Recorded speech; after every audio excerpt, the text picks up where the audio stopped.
Hello, everybody, and welcome. This is the Apostate Prophet. I hope everybody is having a fantastic little day.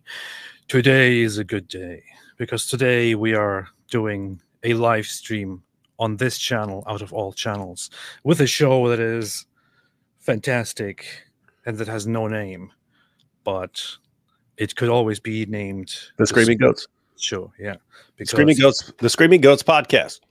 Because here we make goats scream, but not the way the Islamists do it. We have a different method. We have an entirely different method. That was here. Yes, I did. Yes, alhamdulillah. David, what's up? How you doing? Hey, what's up, man? Oh, good. What's up with you? Heard we got some news about Daniel Haqiqatjou.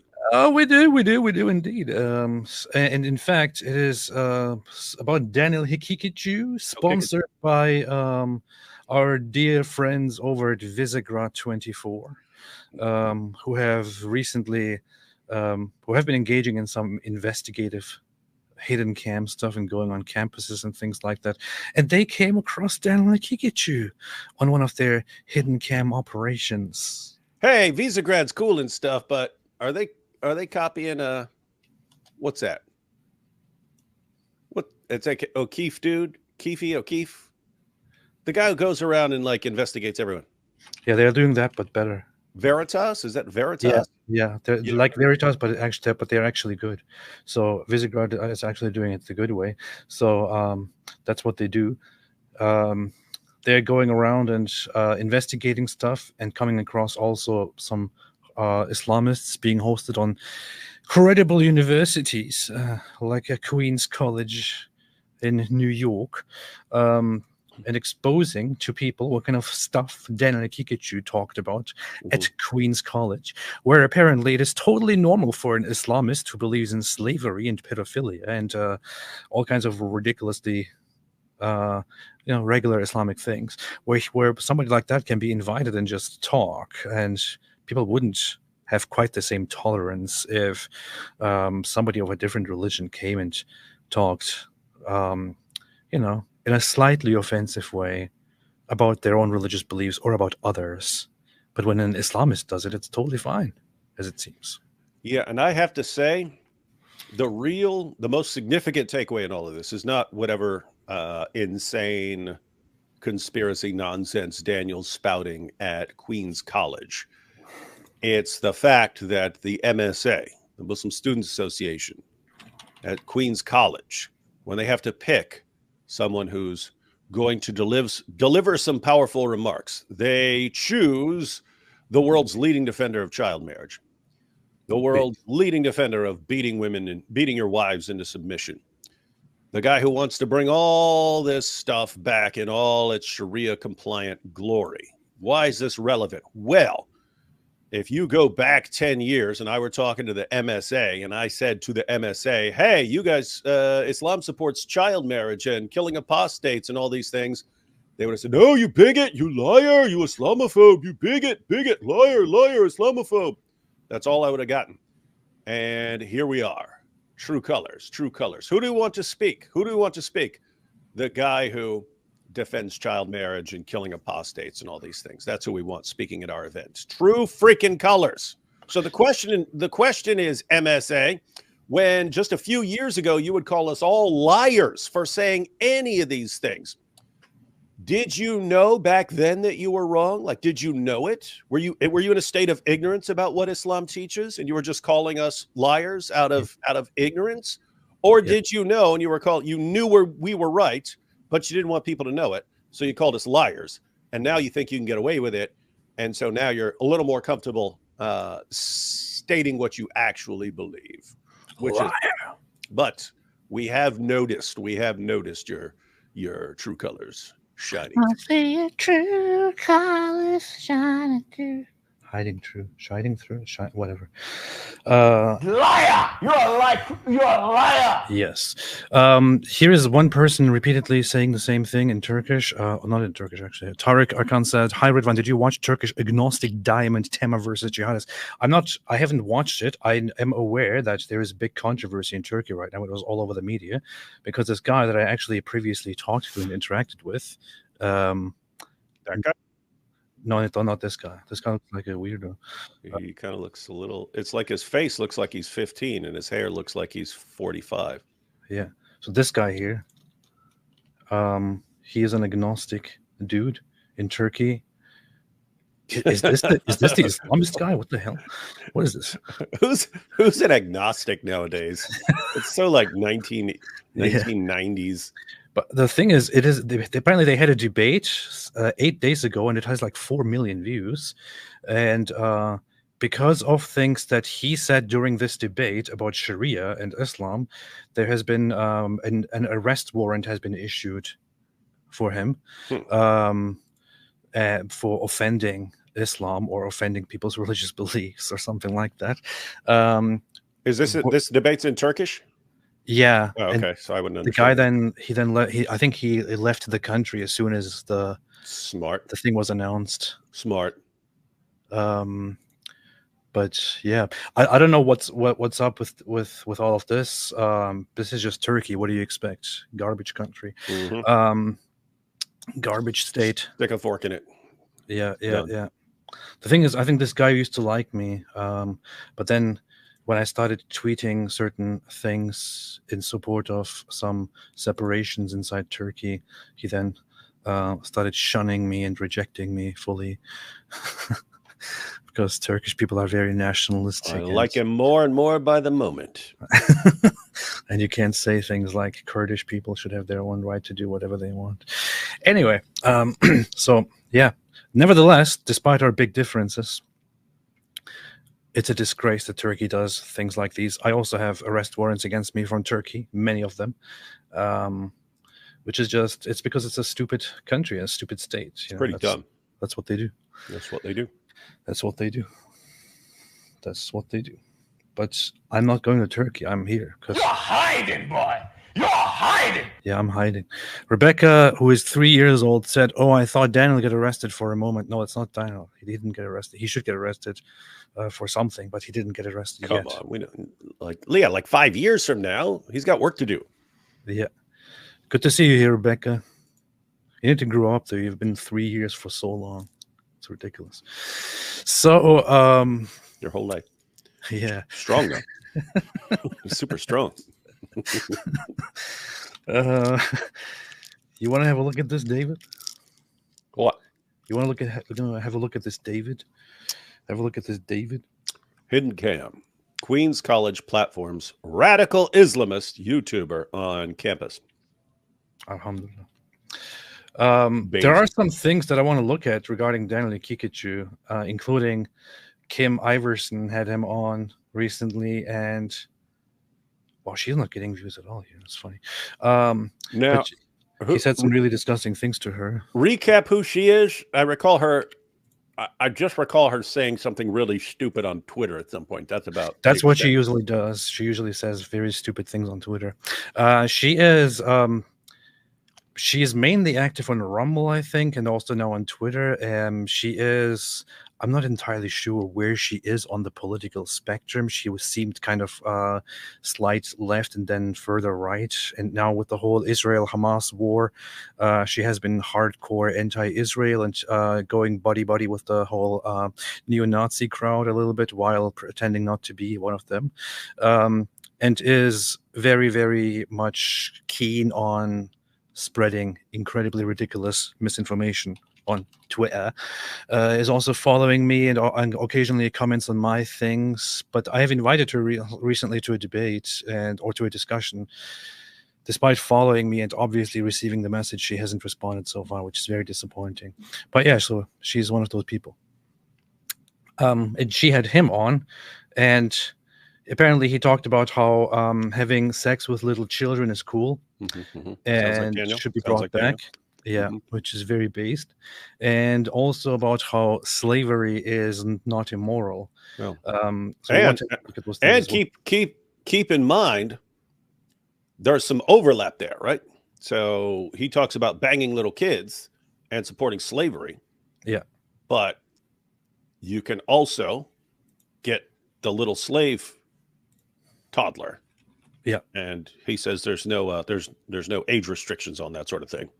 Yeah, he did indeed say that, and that's what makes it all better, because the younger they are, the better the points that you get as a reward for being a good Islamist, or something like that. I don't know. I just made that up, but it sounds pretty good. So, yeah, why isn't she getting more views? She's got over 500,000 subscribers. Is this one of those channels that's falling apart? Maybe, inshallah. Okay, let's look at this. Let's look at what's happening here. I think this focuses at first on the whole anti-Jewish attitude, because that's the whole reason why he's invited to the university to speak. Let's see. Oh, no sound. Okay, now. New York City. Queens College is part of the City University of New York system. Our undercover investigation has uncovered a deeply troubling issue: the promotion and implicit endorsement of anti-Semitic rhetoric on Queens College campus. The controversy begins with Daniel Haqiqatjou, a pro-Palestinian social media influencer who's been described by various sources as an anti-Semite. It's I guess they kind of try to say it accurately in the Iranian way, and you will also hear him say it. Yeah, he says it. So we've basically, according to him, been mispronouncing it all along, and he never corrected us. So I'm just rolling. I'm just going to keep rolling with Haqiqatjou. Well, I know that it's pronounced like Haqiqatjou or something like that, with like a softened guttural thing that is not really like the Arabic, but you can hear him say it in a little bit. But I don't care. I just say Haqiqatjou. According to Rani Ortega, a member of the Muslim Haqiqatjou, MSA, it was this group that invited Haqiqatjou to speak at Queens College with the approval of the administration. I don't know if you're aware, we brought a guest a couple months back, like 2 months ago. It's not the most popular. Was it Daniel? Yeah, it's not the most popular kind of. Bismillah, alhamdulillah, wa salatu wa salam ala rasulillah. Assalamu alaikum wa rahmatullahi wa barakatuh. Why did you bring him? Did they not know who Daniel Haqiqatjou was when they brought him? No. Look at it. Look. Let's see how it's pronounced. I'm your host, Daniel Haqiqatjou. Haqiqatjou has. Haqiqatjou. It's Haqiqatjou, or he'll kick a Jew. Those are the correct pronunciations. That reminds me of this character from this old video game Tekken, whose name was Heihachi Mishima. That's interesting. Who accused Israel of creating ISIS? Who accused Israel of creating ISIS and involvement in 9/11? Jews of pedophilia. Ain't this hilarious? The world's leading defender of pedophilia. Hey, did you know what's worst about the Jews? Pedophiles. Be like, wait, doesn't that mean you should love them? No, I want to be the leader of pedophilia in the world, not them. Jews. They're gonna take all the little kids away from me. That's the one thing I have, to be a prominent advocate of pedophilia. I don't want that to be taken away from me by the Jews. Yeah, next they'll be saying, and they support wife beating. Yeah. There's a well-documented history of promoting extremist views. A simple Google search reveals numerous articles highlighting these extreme views, such as defending rape in Muslim marriages and claiming that ISIS was created by Israel. Despite this, the Queens College administration approved him to speak on campus anyways. That's not all, man. There's much more here. What? These are not the only things that he does. Like, he also does these things like this here. Yeah. We want the whole story. Visa grad. Puberty is? Yes, I do. Okay, what is it? It means starting puberty unusually early, like beyond averages. Is there anything in Islam that prevents you from, a man marrying a 5-year-old that started precocious puberty? No, marriage can happen. You can arrange a marriage even as an infant, but that doesn't mean that sex is allowed. Okay, could a man have a marriage to a 5-year-old consummated if she started precocious puberty? If she starts showing signs of physical maturity, then yes, that's permissible, as I stated. That's what about age 4? If there are signs 3. So this is something that becomes biologically impossible, because precocious puberty, I have a study that shows it goes as early as 11 months. right, well, that's something that the parents would not. See, the thing about Islamic marriage is that parents are involved at these ages. And when you look at the marriage of the Prophet, peace be upon him, to Aisha, her Peace be upon him. Don't forget to say peace be upon him when Muhammad is mentioned, everybody. Yeah, parents otherwise he'll were be involved. And so Yeah, otherwise he would be very sad. Yeah. she was not living with the Prophet, peace be upon him, even though Peace be upon him. she was married to him.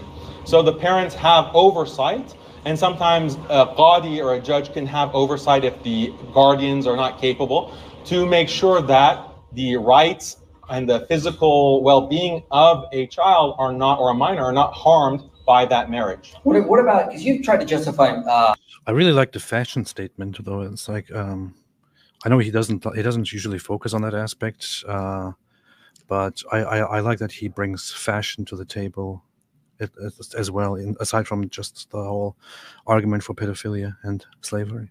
Yeah. What do you mean? His Predator laptop? That too. That I think that's also part of the set here. But I like his shoes and his socks. Man in black. sexual slavery. Yeah. Quit showing off your ankles to everybody, pervert. Yeah. Hide your ankles. Trying to tempt all the goats in the room. Hide your ankles. How am I supposed to continue watching this and stay calm? So what if a man finds a 7-year-old, let's say, started her period? Could he take her back as a sex slave? So that's a whole different debate on slavery and concubinage. I'm just talking about the minor aspect. Would that be fine? Yeah, so if a girl is any age, she can be taken as A sex slave, right? Yeah, as opposed to being left to die after war. So women can't take care of themselves. They would need to be taken by the men. There you have it. This guy not only believes in marrying little children as soon as they show any sign of maturity, he also believes in taking girls, no matter what age, as sex slaves on the battlefield. Because it's better than letting them die. Did you watch this entire debate? Yes. I was there, but I wasn't paying attention to everything because I was still getting my opening statement ready because I was still I was the next one up. That's what I would do. Or I was working on a rebuttal. One or the other. I had something to work on. So anyway, I didn't catch everything, but when Daniel says signs of maturity, is he talking about puberty? Because that's how IP obviously interprets him, when there's no requirement to be waiting for puberty. And given what some of the schools say, it's not about puberty in the according to the schools of jurisprudence. When you're talking about signs of maturity, it's basically, is the girl sturdy enough to support a man's weight on top of her without breaking her? So I'm just wondering, when Daniel is saying signs of maturity or something like this, and it's being, did he say at any point that he's talking about puberty? Because that would be weird, because 65.4 specifically says that puberty is not anything you're waiting for. Muhammad didn't wait for puberty with Aisha. Your average Muslim who's familiar with this stuff would have thought that Muhammad was waiting for something, and basically for her to be big enough that he wouldn't break her or rip her open, or we've talked about it before, making the 2 holes one. So in other words, unless Daniel said he was talking about puberty, I wouldn't suspect that he's talking about puberty at all. He would be thinking in terms of, if you're having sex with a girl and you're going to rip her open and give her a fistula and so on, then she's not mature enough. So you're looking for signs that she could actually have sex without being torn open or being broken or having her bones broken or something like that. I think what Daniel Haqiqatjou said during the debate, and what he argued over, was as soon as you see any signs of anything that is part of puberty starting, then that would be a sign of maturity, which would mean that you can now have intercourse with this girl. I think that is the direction that he went into, as far as I remember.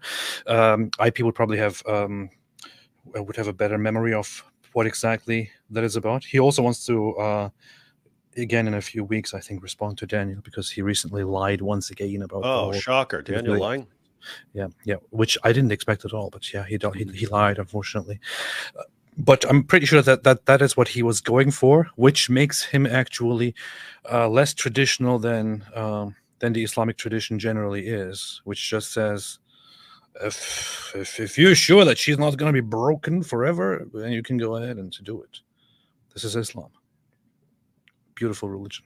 It would be interesting if Daniel Haqiqatjou is actually better, as disgusting as he is. It would be interesting if he's actually better than what his God and his prophet say. Yep, that's beautiful.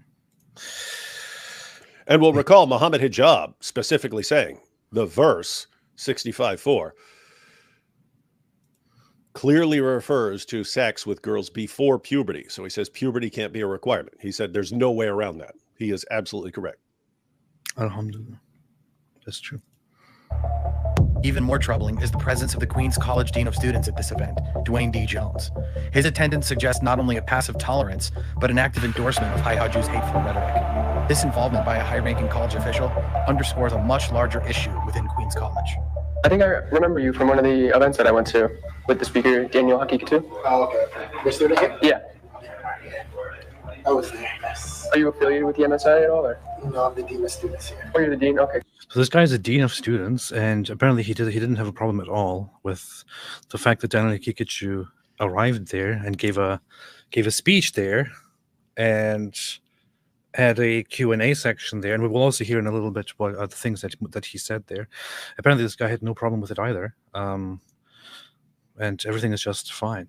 Imagine if some, I don't know, some white nationalist, or we don't even have to go that far, right? Imagine if some religious Christian person came and started talking about some regular Christian beliefs, and propagated them without ever, calling for anything terrible.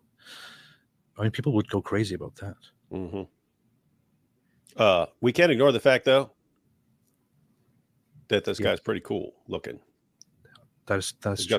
He's got the cool beard thing going. He's got the sunglasses, not That's even good. all the way up on his head, like right above the eyes. So if he needs to, some light blast through the window, he could just go. Sunglasses fall right in place. Yeah, that's why I'm not being so harsh against this guy, because of the coolness, which just makes up for all of this, for all of the fault here. I mean, I would let this guy behead me. Yeah, because you were just praising Daniel for his fashion. Yeah, you know what I'm saying? It's like you're willing to let him slide on the child marriage. Yeah, because he had some cool socks on. Yeah. Alhamdulillah. Cool. Racial superiority is one of the main, or a very significant teaching within the Jewish religious texts. Ben Shapiro tweets that Israelis build, but Arabs blow stuff up. Do you acknowledge that there were killings by Hamas on October 7th? Their plan is to take hostages as leverage so that they can gain some kind of semblance of a future and not be ethnically cleansed or genocided. There's mass rape against Israelis by the Palestinian terrorists. This was the claim. Mass rape. Reality? False. It's completely debunked as a hoax. Completely debunked as a hoax. Here you have this guy going to this college, this university that is supposed to be a great place. Isn't it expensive to send your kids there? What is this? And he goes there and actually argues that there were no rapes on October 7. There were no mass rapes on October 7. There was no such thing. It was all just a hoax and has been debunked. Which is just horribly ridiculous. If he was to have a debate with somebody knowledgeable on this, if he had a debate with me on this, I would make him look the way he looked last time we had a debate together on the whole Israel-Hamas topic. It's you even have he will go to the UN documents and UN conclusions and UN envoys when they talk about certain things that Israel did, but when they actually conclude that there were mass rapes, that there were sexual assaults committed by Hamas and Palestinian groups on October 7, when the UN actually presents a report saying that this is clearly what happened, then they will be like, no, it's a hoax, has been debunked. Let's just ignore everything. It's completely debunked. No, not true. Never happened. Man. Perverts. Disgusting perverts. I don't know why there's somebody named the Muslim skeptic commenting here in the comment section. I don't think that is him. There weren't. Show me the proof they indeed happened. Is this him? Because I can't see if it's actually him. Go to channel. No, that's not him. Okay, that's fake. All right. Really debunked, and we'll get into the details of that. I was there, yes. I'm the dean of students here. Oh, you're the dean?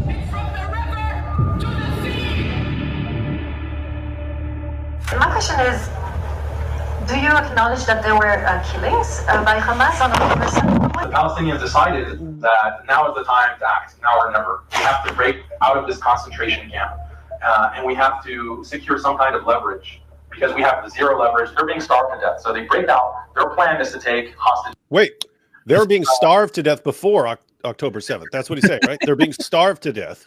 Yes. The people of Gaza were starving to death. It's interesting because they're still not starving to death, even in the war. But back then, they were starving to death, and so they had to break out and take hostages in order to negotiate for not starving to death. That's guys. We've done a lot of shows with a lot of updates since that attack. Does that sound accurate, or does he sound like a compulsive liar? Yeah, he's a liar. There was no such thing. There was no starvation, no famine, not even an indication of any of that before October 7. The first accusations, the first claims that there is a starvation or a famine going on, or that Gaza is on the brink of a famine, started as early as October 2023. So in the same month that the October 7 attack happened.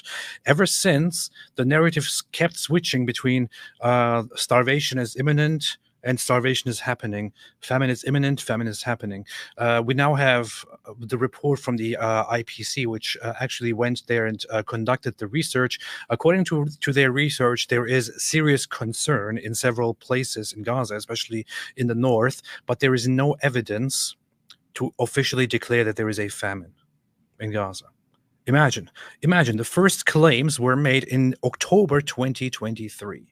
October 2023.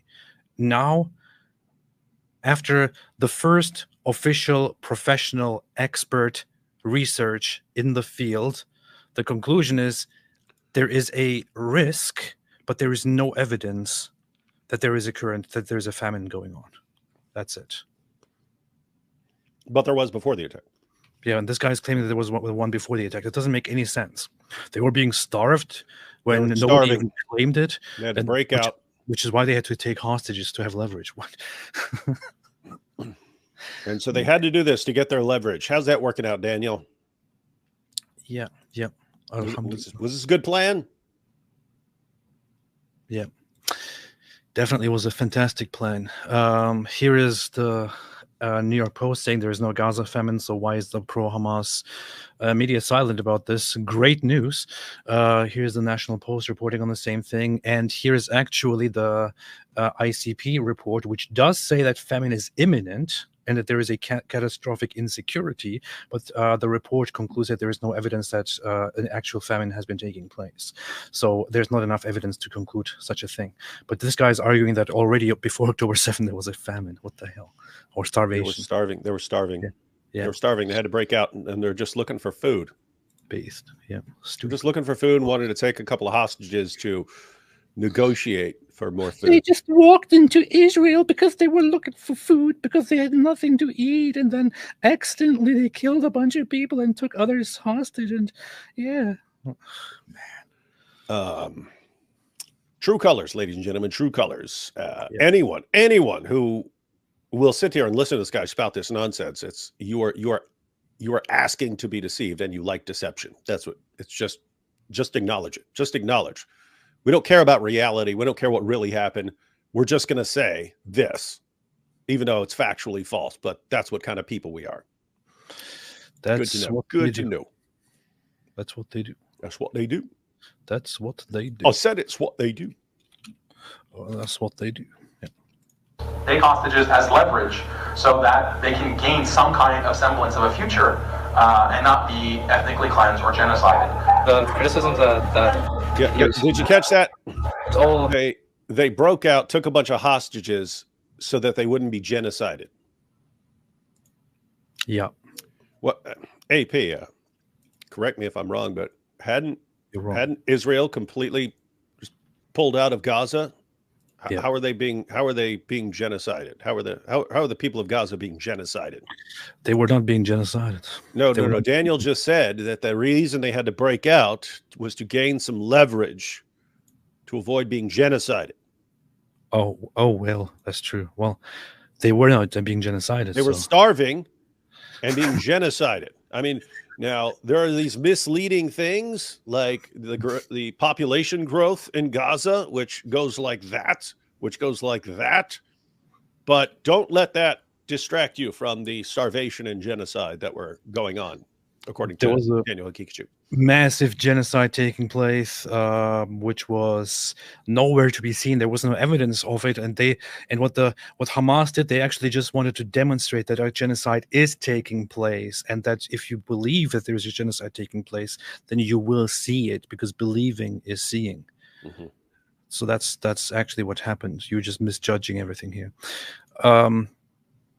This reminds me of the UN report. If you look at it, it was actually as early as March that the UN first published a report from an envoy, from an independent envoy of experts that went there to Israel and spent quite a long. They spent like 2 weeks there or so to talk to all kinds of different people and to experts, to doctors, to interview witnesses and survivors themselves. They concluded there is reasonable grounds to believe conflict-related sexual violence occurred in Israel during 7 October attacks. And if we go into the details of it, I made a whole live stream on this, on their findings, and read much of what the report said. The report said that on October 7, in multiple locations,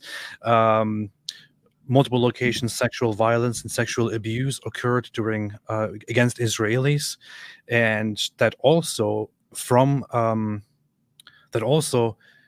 the hostages that were taken and brought to Gaza, many of them were also sexually abused or sexually assaulted, directly raped, and that they have very credible evidence that others still held in Gaza are undergoing sexual assault and sexual violence in different forms. These are conclusions by the UN envoy, which hasn't been very friendly to Israel over this whole war. And by their legal terms, yes, sexual violence has been happening on multiple occasions in masses. Then we have another report which recently came out, which was from on June 12th, which said that on October 7, Hamas committed multiple Hamas members and other Palestinian fighters committed many attacks on many cases of sexual violence and sexual abuse on October 7. Here is that whole document. Detailed findings on attacks carried out on and after October 7 in Israel. And you can find here many cases if you just look for this. The Commission's finding on sexual and gender-based violence are based on forensic analysis of verified digital content, as well as witness accounts obtained by the Commission and medical forensic reports in relation to the standard, and so on. Several indicators of sexual violence when making its findings, and so on. So the report here is clearly, the second report here clearly says that there are many verifiable cases of sexual violence and sexual abuse against Israelis committed by Hamas and other Palestinian individuals, including, by the way, not only militants, but also civilians. So Gazan civilians went into Israel and sexually assaulted or abused Israelis inside Israel. That was their conclusion as well. So it's not just Hamas. It's other organizations and also civilians. This is the entire problem. Let's see. I have another case, which I think Daniel Haqiqatjou shared as well. Here's an instance from the document that I just showed, the last one. Look, here is something that they have shared immediately after this report came out on June the 12th, where they said the UN envoy or the UN report says that there is no evidence of sexual assault. Then they post this here, which says, the Commission did not find credible evidence, however, that militants received orders to commit sexual violence, and so it was unable to make conclusions on this issue. If you actually go into the document, you find the whole Article 95 here, which says, the Commission identified patterns indicative of sexual violence in several locations and concludes that Israeli women were disproportionately subjected to these crimes.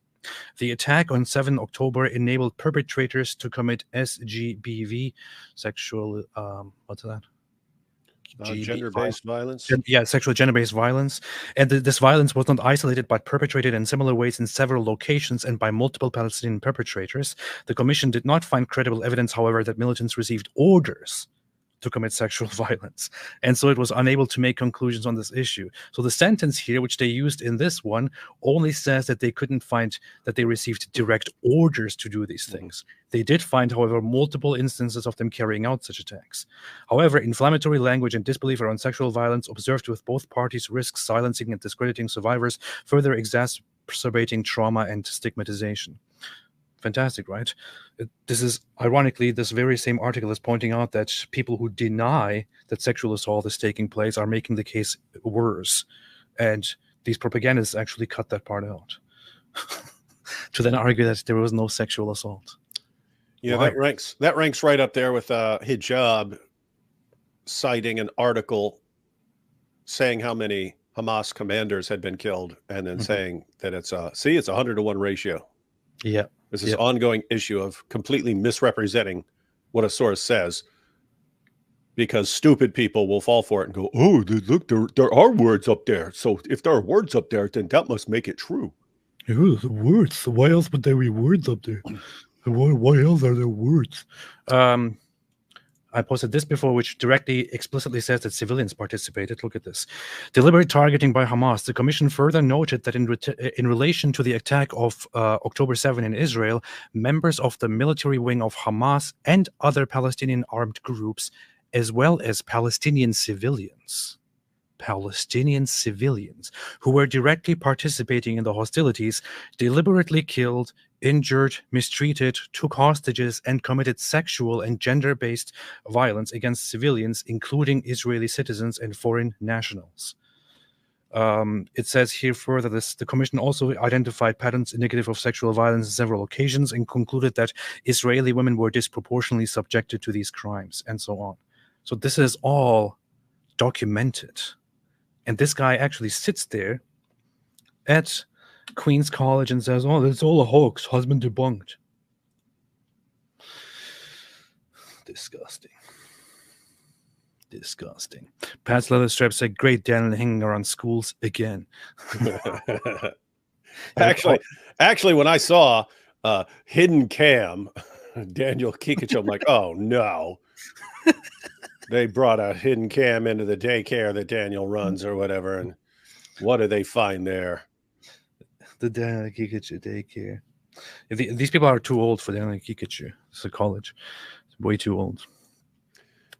Yeah, he's in there going, hey, shout out to all the grandmas here in the room, but anyone got any granddaughters you'd like to introduce me to? I got an open spot for a fourth wife. Look at this. Mr. Ideos Mio said, what's your name, Ridwan? What is this ridiculous photo? David the Wingeling says, you guys made us wait today because David was on GoTub. Yeah, that's actually what happened. Brigham Young PBUH said, David, Mike Winger is coming for you as soon as he finishes with Benny Hinn. Will expose your Islamo truth here.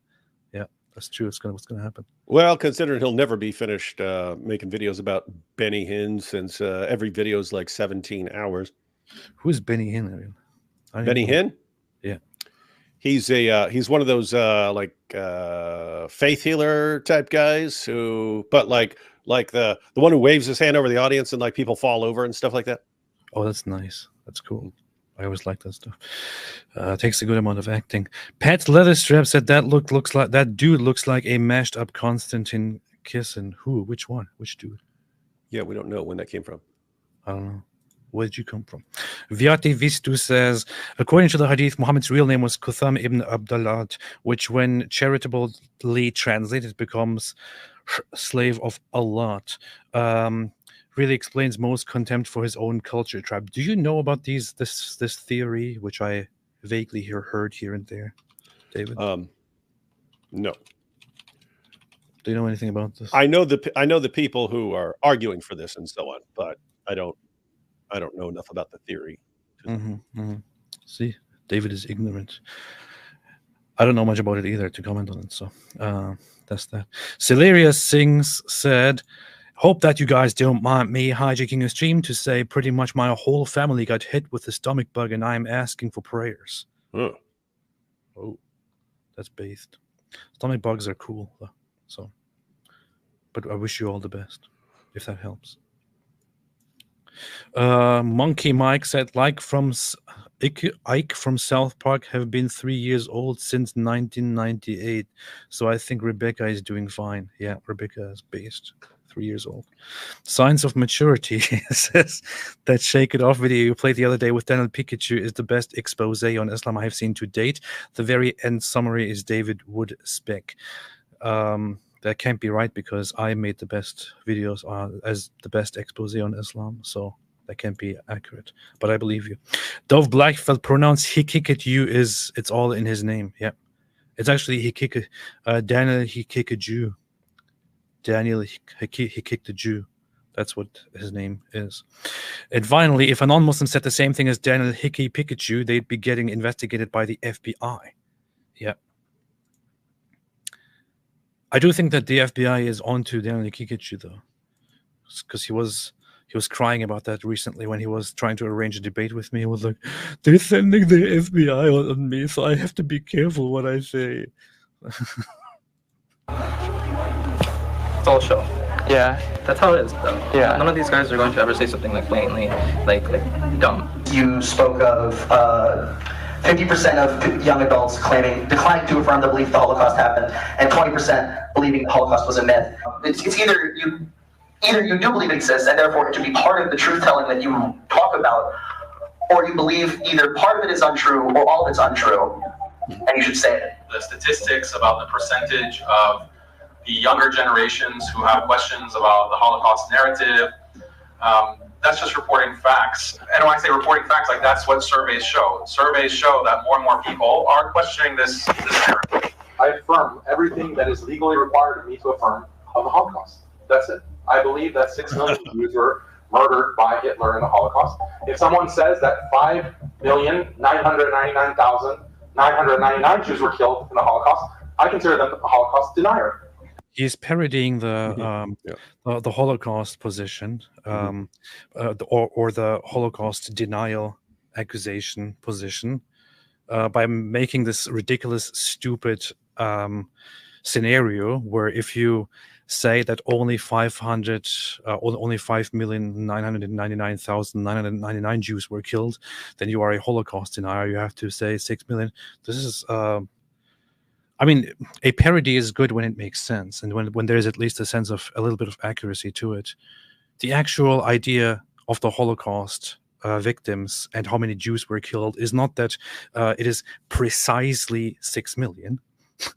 The idea there is that it is somewhere very close to 6 million. So it could be slightly less than 6 million, but it's around there. So the number that people go for as a result of all the evidence is 6 million. Nobody says, "Oh, there's 6 million. You can't say there's less. You can't say there's fewer than that." This is just so stupid. Such a pathetic attempt at humor. Such a pathetically stupid attempt at satire. Typical. And the thing is, think about this: if a regular, white nationalist guy, neo-Nazi guy, was invited to this campus and went there and talked about and started mocking the Holocaust narrative, imagine how the entire nation would react to that. Mm-hmm. People would go crazy about it. Mm-hmm. It would be all over the news. It would be the latest thing everyone is talking about. Yeah, imagine if it was a Republican. Whoa. Everyone would be talking Who about got it. up there and said exactly what Daniel was saying. It would be international news. Yeah. All the way through the election. We would all be talking about it. And Donald Trump would be asked to condemn it and say something about it. Mm-hmm. Yet this guy goes there. It's recorded. Nobody cares. Nobody says anything. These guys can spread their poison anywhere, and it's fine. And I think they should be punished to the full extent of the law. That's what I believe. So I don't know how else I can make it more clear. We also find these bizarre accounts of atrocities that are claimed Jews have suffered historically. And the question is, it's when you have a religion or a culture that tells you to hate others, it's usually not enough to inspire hate. If you just tell your children, oh, hate. David, Daniel Haqiqatjou is arguing here that Judaism teaches people to hate others. I mean, it's so that ranks right up there with him earlier saying, and the Jews are pedophiles. Dude, you're the leading defender of pedophilia on the planet. There are 8 billion people. No one defends pedophilia more than Daniel Haqiqatjou. And here, hey, their religion tells them to hate. Really? Where? Because I can show you where your religion teaches you to hate, Daniel, very, very clearly. So the Quran says that the disbelievers, the Jews and Christians, are the worst of creatures, that those who don't believe are the worst of creatures. The Quran says that Allah dislikes, that He does not like, He hates the disbelievers. He hates those who disbelieve. It says that that the Muslims are supposed to love what Allah loves and hate what Allah hates. They're supposed to fight the Christians and Jews, supposed to fight the polytheists, that they are wicked and that Allah condemns them and will fight them. That is directly 9:29 and Quran chapter 9:29 and 9:30, my favorite part of the Quran, describes the Jews as evildoers who are always out there to try and trick and mock Allah and distinguish and extinguish His light, not distinguish, and so on. And Daniel Haqiqatjou is very well aware of a sentiment, of a saying among Muslims, especially among traditionalist Muslims, which is that that I'm trying to remember how it goes, but about hating the disbelievers and loving the believers, and about how Muslims are one nation and the disbelievers are all one nation. What is that concept? For some reason, I haven't thought about it for quite a long time. Love what Allah loves and hate what Allah hates. Do you know what I'm talking about, David? No, it's completely new information to me.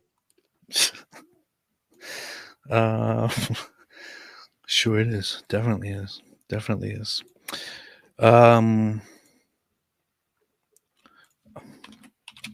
I think that's it. Yeah, is a concept that is loyalty and disloyalty, based on which Muslims are supposed to love whatever Allah loves and hate whatever Allah hates. And if Allah hates the disbelievers, as the Quran says, then Muslims are supposed to do that as well. Is that right, David? Do you agree? No. It's wrong? So here, Quran chapter 3, verse 32 says, for example, Allah say, obey Allah and the messenger, but if they turn away, then indeed Allah does not like the disbelievers. Allah does not love the disbelievers. Allah loves not the disbelievers. And so on. This is one of those ideas upon which they have this whole concept called al-wala wal-bara, which means loyalty and disavowal, where they are supposed to love what Allah loves and hate what Allah hates. I learned this as well as a young Muslimling, based upon which I was supposed to love those whom Allah loves and dislike or hate what Allah hates. This is a very popular concept in Salafi Islam, which Daniel Haqiqatjou loves as well. This group of people, it's usually not enough to inspire hate. You usually will have to put some kind of frame on that to say that, well, these people committed atrocities against us. These people in the past committed all kinds of atrocities, and we have to hate them in return. We have to hate them and take out our revenge in return. Now, it's not sufficient just to assert that other groups should be hated. There needs to be a reason for the hate. And Judaism teaches Jews that non-Jews have viciously persecuted and slaughtered Jews for no reason throughout history. Jews are commanded to remember these evil historical deeds done by non-Jews, and they are regularly... David, Jews apparently learn and teach that certain non-Jews have persecuted them and mistreated them over the years. It seems very, very strange. Why would Jews learn such a thing? Yeah, I mean, based on what he was saying there, it sounds like he's claiming that their religion commands them to hate, but in order to justify that, they have to kind of exaggerate and make up all these stories about how they were persecuted just for being Jews. Yeah. And so they make up all this stuff. Like what kind of stuff? Like, I mean, I never heard that Jews have been persecuted in the past by other people, right? Mm-hmm. Yeah. Who would ever think that? Interesting. Commemorate this through Jewish holidays like Purim and Hanukkah. Did you go to the event? Were you there? Yeah. Oh, yeah, I was there too, yeah. And he said nothing out of pocket. No. He was extremely open-minded and soft-spoken in the way he was going about it. So, what is the point of my talk in a nutshell? It's often claimed by Zionists that what causes Palestinians to quote-unquote hate the Jews or to hate Israel is because of Islam. Islam is a hateful religion. Islam advocates violence. Islam advocates terrorism. All of this kind of propaganda. What if we turn the table? This is so funny because Israelis don't actually ever claim it. Like I have rarely heard Zionists and Israelis claim that the hate is because of Islam. On the contrary, they often don't claim that. And I actually expressed several times when I was in Israel and also afterward that they should be saying that, because that is a primary reason why they hate Jews and why they hate Israel.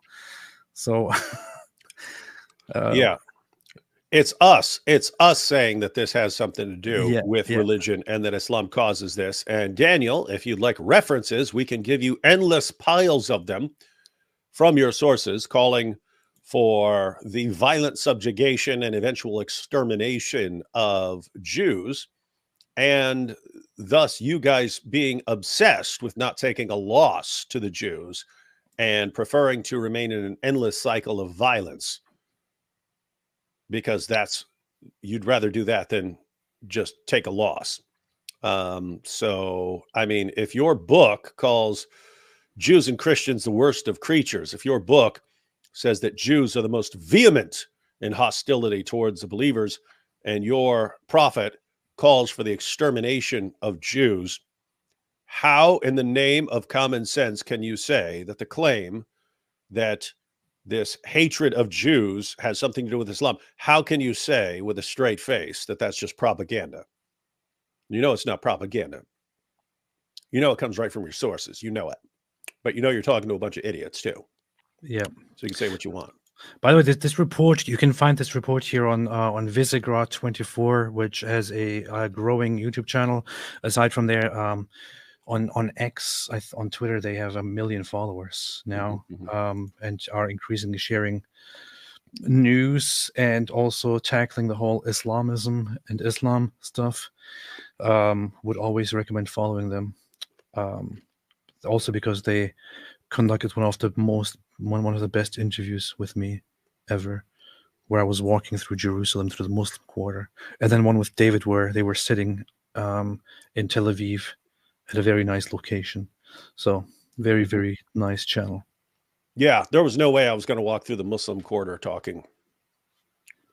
So I was like, hey, maybe in Tel Aviv by the ocean, I'll feel safer.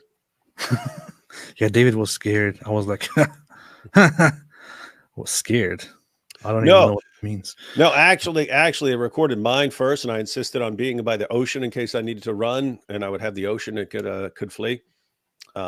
And AP was like, "You coward! Let me show you how it's done. And I'll go to the Muslim quarter." And he was just rolled up in there like he owned the place. Yeah. It was kind of weird because I was, I actually didn't think that there would be any danger that anyone would actually do or say anything. But you did see when we were doing the interview, as we were walking through the Muslim quarter of Jerusalem, and I loudly say things like that Islam is violent and Islam is the cause for many of these things, and many of us proudly leave Islam and so on. I would see occasionally people walking by and looking at us in a very strange way, like, what is going on? What are these people doing? But nobody attacked us, which is kind of a bummer. Yeah, terrible.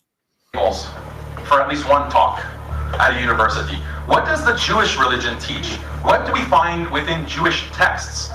What do we find advocated within the main scriptures of the Jewish religion?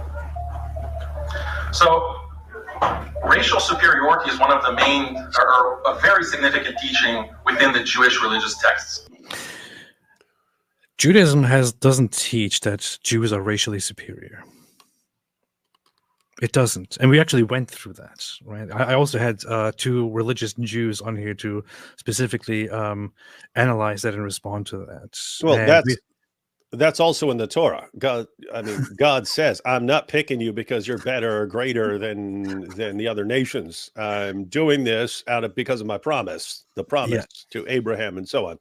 And he says, if you do the same things that these other groups did, I will treat you in exactly the same way I treated them. What's that mean? It means it's about what they're doing and not about their race. If it was just their race, then you'd say, oh, okay, well, I punished that race, but you're this special race that won't be punished for any of these things. But he specifically tells them, I'm not picking you here because you're somehow greater or something like that. This is so stupid. It doesn't even make sense. I mean, when you read the Bible, you repeatedly see this warning, which is also, by the way, extensively dealt with in the Talmud when providing the commentary. This whole idea that God tells the Israelites, the Jewish people, if you don't follow the law properly, then you will be punished, and I will test you, and I will do this and this and that to you, and you will go through really tough times and all that. Does that really look like these people can do whatever they want because they are chosen as racially superior people? No, it clearly looks like how they fare in the world is conditional upon how they act. They are explicitly told that in the Bible. Yet this guy comes here and acts like, no, Jews believe that they are racially superior and they're the only good ones because of their race. Nobody believes that, man. And what's funny is this is a guy who believes that his group are the best of peoples ever raised up for mankind, and that other groups, including the Jews, are the worst of creatures. Yes. So they're all inferior creatures. And he's here saying, oh, the Jews think they're superior. This guy's nuts, man. It's become like a pathetic joke. But it just sucks because there's a lot of people who don't understand that it's a pathetic joke. I mean, this is just so stupid. Here's the Quran. Quran chapter 98 verse 6 and Quran chapter 8 verse 55. 98 verse 6 says, indeed, they who disbelieved among the people of the scripture and the polytheists, so the Jews and Christians and the polytheists, will be in the fire of hell, abiding eternally therein. Those are the worst of creatures. So anyone of these who rejects Islam and thereby becomes a disbeliever is counted as the worst of creatures. The worst of creatures. And it then says, indeed, they who have believed and done righteous deeds, those are the best of creatures. The Quran literally describes the disbelievers as worst of creatures and Muslims as the best of creatures. Yet here is Daniel Haqiqatjou projecting and making it look like it is Judaism that teaches such a thing. It further says in 855, indeed the worst of living creatures in the sight of Allah are those who have disbelieved and they will not ever believe. This is Islam. It's not Judaism. Man.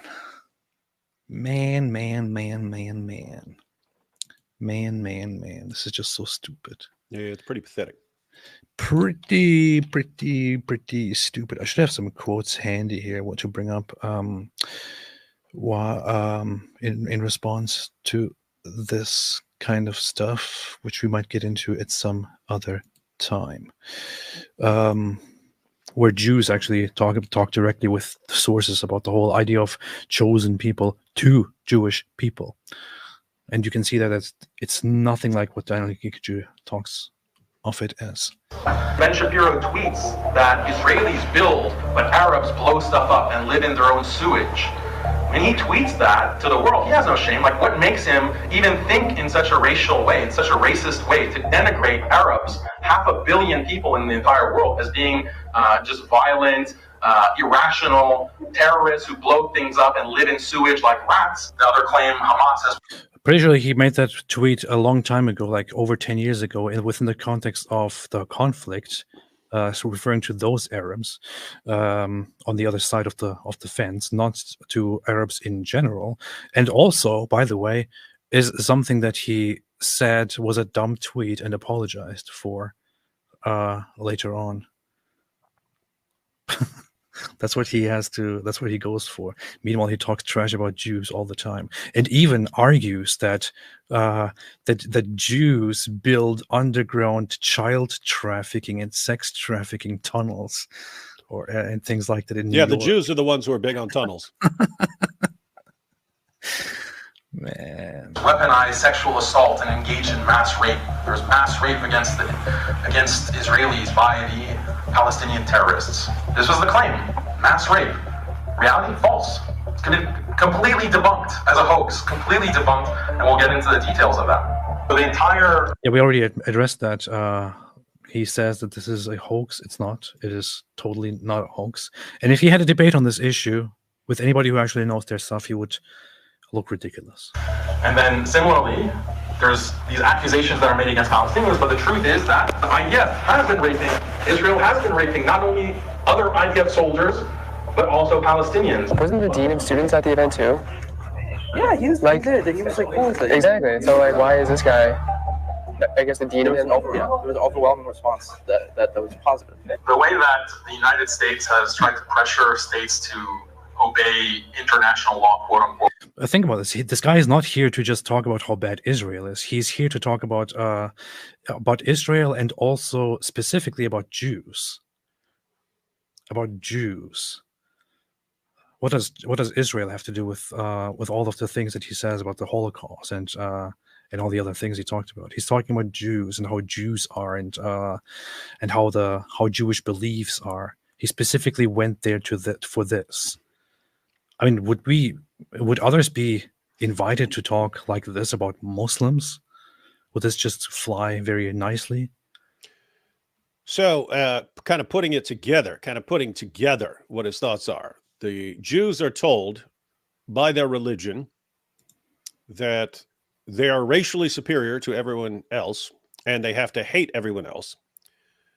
But it's not enough to just say, okay, we're commanded to hate everyone else. They have to justify it. And so they make up all these stories about how they've been persecuted in order to justify hating non-Jews. And because of their hatred of non-Jews, they have been starving the Palestinians long before October 7th. They were starving the Palestinians. It was an ethnic cleansing. Even though the population was booming, it was an ethnic cleansing and a genocide. And these poor people of Gaza had to kind of break out of there and take a few hostages just to get some leverage so that they can get some food. And that's what we just saw, according to one of the people who's there, was very well received. Yep. And the dean was also there, had no problem with it. So that's how it goes. That's what they do. That's what they do. Here is a very interesting article, by the way. Look at this. I read this a while ago, I think, on Chabad, and this is a this is a source that is for Jews by Jews. It is one of those pages that is orthodox in most of the responders, I think, which doesn't care at all about what anyone thinks, but presents things as they are to Jews themselves. Here's a questioner saying, "I have long been uncomfortable with the concept of the chosen people. To suggest that as Jews we are somehow closer to God than all other nations smacks of arrogance, elitism, and racial prejudice. How is that any different to anti-Semitism?"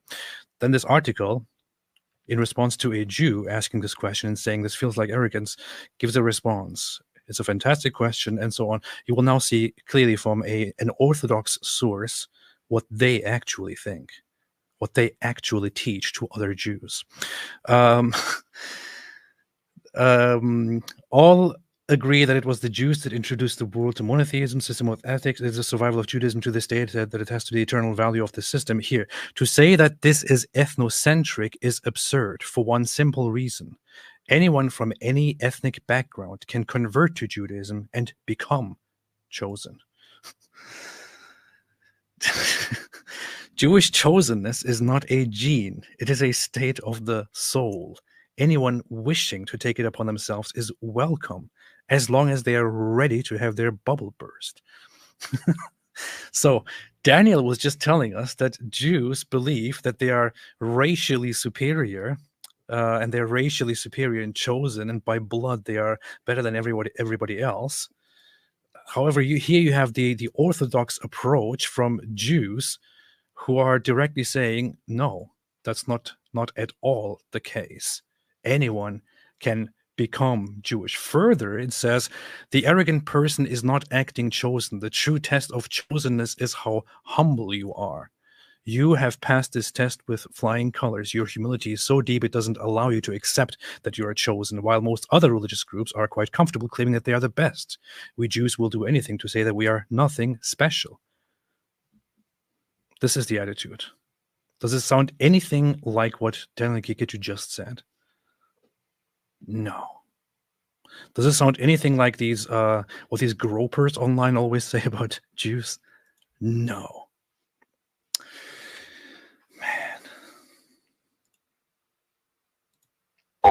It's applied selectively. They have different methods. They have a carrot and a stick. The carrot is you offer money, you bribe officials, you offer IMF loans, and that way you try to get foreign countries to obey the law, basically, or obey your will, or to follow your interests. That's the carrot. The stick is you put sanctions, you get the UN involved for a coalition to invade, you get NATO to involved to bomb. This is how the US has kept the entire world in submission for decades now, for over a century, you could even say. This is so funny. Only as a Muslim apologist would you be so full of crap and so ignorant and incompetent, and then get invited to actually speak to people at a college, and then be whining about they require submission. Your religion is literally named submission. Everything you complain about is exactly what your religion does. Everything you say about Jews, everything you say about the U.S., everything this man complains about is what his religion is the supreme example of in history. Yeah. One day, and they realize that Israel's plan is not just to wipe out Palestinians. They have other regional interests when it comes to the Golan Heights, for example, when it comes to the Sinai Peninsula, when it comes to other areas of the Middle East. They want the entire world. The goal is to subjugate the world. In fact, if you look into the Talmud, it says that the end will not come until you hunt the Muslims. And the Muslims are hiding behind rocks and trees, and the rocks and trees are crying out, "Hey, Jews, there's Muslims hiding behind these trees. Come kill them." You see, this is what their sources teach. Oh, wait a minute. That's what he sounds like to me. Every word he says that he's complaining about is exactly what he believes. You know what's funny about this? He just said that Israel doesn't just want to wipe out the Palestinians. They also have different regional interests, like the Golan Heights. Didn't they take that stuff? Like They already did take the Golan Heights and even annexed it. So I don't know what he's talking about. Secondly, in 1967, Israel took the entire Sinai Peninsula, which they could take now in an hour if they wanted. Yes, and you know what Israel did with the Sinai Peninsula? I'll take give it back for 500, yes. Alex. Yes, they specifically applied a long-known Israeli policy, which is land for peace. We will give you the Sinai Peninsula back, have it all, but we want recognition and mutual assurance of peace. That's it. So Israel already had it. And if they're so careless and callous as Daniel Haqiqatjou and others claim they are, they would have kept it. They gave it back for peace. And they could have just kept it. They could, hey, you guys started a war. We took this, and we're keeping it. You are now our subjects. Could have done it. They didn't want it. And yet somehow Daniel said, you see, this is what they want. Yeah. They want all this stuff that they had and were justified in taking and gave it back. That's the stuff they're really after. So keep your eyes on those Jews. Mm-hmm. Mm-hmm. Aside from that, they also have Gaza since then, which they also offered to give once again back to Egypt so that they can autonomously control Gaza and lift the burden and responsibility from Israel. Egypt didn't want this. Egypt didn't accept this. It has been part of multiple negotiations, of peace negotiations. Egypt didn't want this. So Egypt preferred that Gaza actually stays under Israeli control, rather than controlling it themselves. But apparently, according to Daniel, Israel has this will to just expand and eradicate and wipe out the Palestinians and so on. In fact, let's not be stupid, okay? When the modern state of Israel was declared in 1948, what they did was to acknowledge internally and externally, explicitly, nationally and internationally, they explicitly acknowledged that in the land around Israel, which is given to the Arabs by the United Nations, there will probably be a separate, independent Arab state, and they will have to recognize that and live with that. That's what the founders of the modern state of Israel acknowledged when they founded the state of Israel. Had the Palestinian Arabs just agreed to create their own state and not wage war against Israel, Israel would have no reason at all to go to war and to fight them. However, those Arabs, those local Arabs, began a civil war and then involved all the other surrounding Arab nations in a war against Israel with the aim of wiping out Israel, which is why the conflict has been ongoing since then. Had they never done anything, had they never shown any kind of hostility, Israel would have no reason at all to wage war and would then indeed be the aggressor and possibly the oppressor if eventually a war started from their side. So you attack Israel and give them a reason to then fight with you, and then you're like, they want to oppress us, they want to exterminate all of us. Dude, what am I talking to? Who am I talking to? Middle East, if there needs to be a military intervention, then inshallah that will happen. That's what we want. That's, to make it very clear, that's what we want. In the wake of Daniel Haqiqatjou's speech, anti-Semitic tensions have been building on campus, with protesters. Oh, well, it looks like there were it initially looked like there were lots of people there. There's not that many people there. So, well, it's just the MSA, man. It didn't look like a bunch of the usual suspects, you know, the Antifa types. You got a couple of them in the background there, maybe, but it looked like mostly the MSA was showing up. Yeah. It's kind of disappointing. I was expecting more than just the terrorists to turn up. Hey, you know what would have been the funniest thing ever? I mean, ever. Because they're doing Q&A. Gets to the Q&A. Hand goes up in the back. Yes, Mr. Haqiqatjou. Could you explain how the eyes are, in fact, the leather strap of the anus one more time? Saw you breaking that down. saw you breaking that down in your debate with AP. Could you expand upon that a little more so everyone here gets it? I just want to watch That'd it. have been legend status. I just want to watch it now because it was a funny moment. He actually tried. Hey, we're debating Islam. Let's see, where was that? He pulled it up. He actually started explaining it. It was fun. It was hilarious. Let's see, transcript here. Let's search for. Just look up leather. Leather strap. This is so funny. He actually went into explaining that. Oh, let me break down this important issue. Poor James. Punishment fits the crime. Yeah. Harold Balder says, Brother Daniel, what's your view on this verse? The messenger of Allah said, the eyes are the leather strap of the anus. So one who sleeps should perform ablution. I don't know what that You're means. like, you have the same reaction, but in mirror.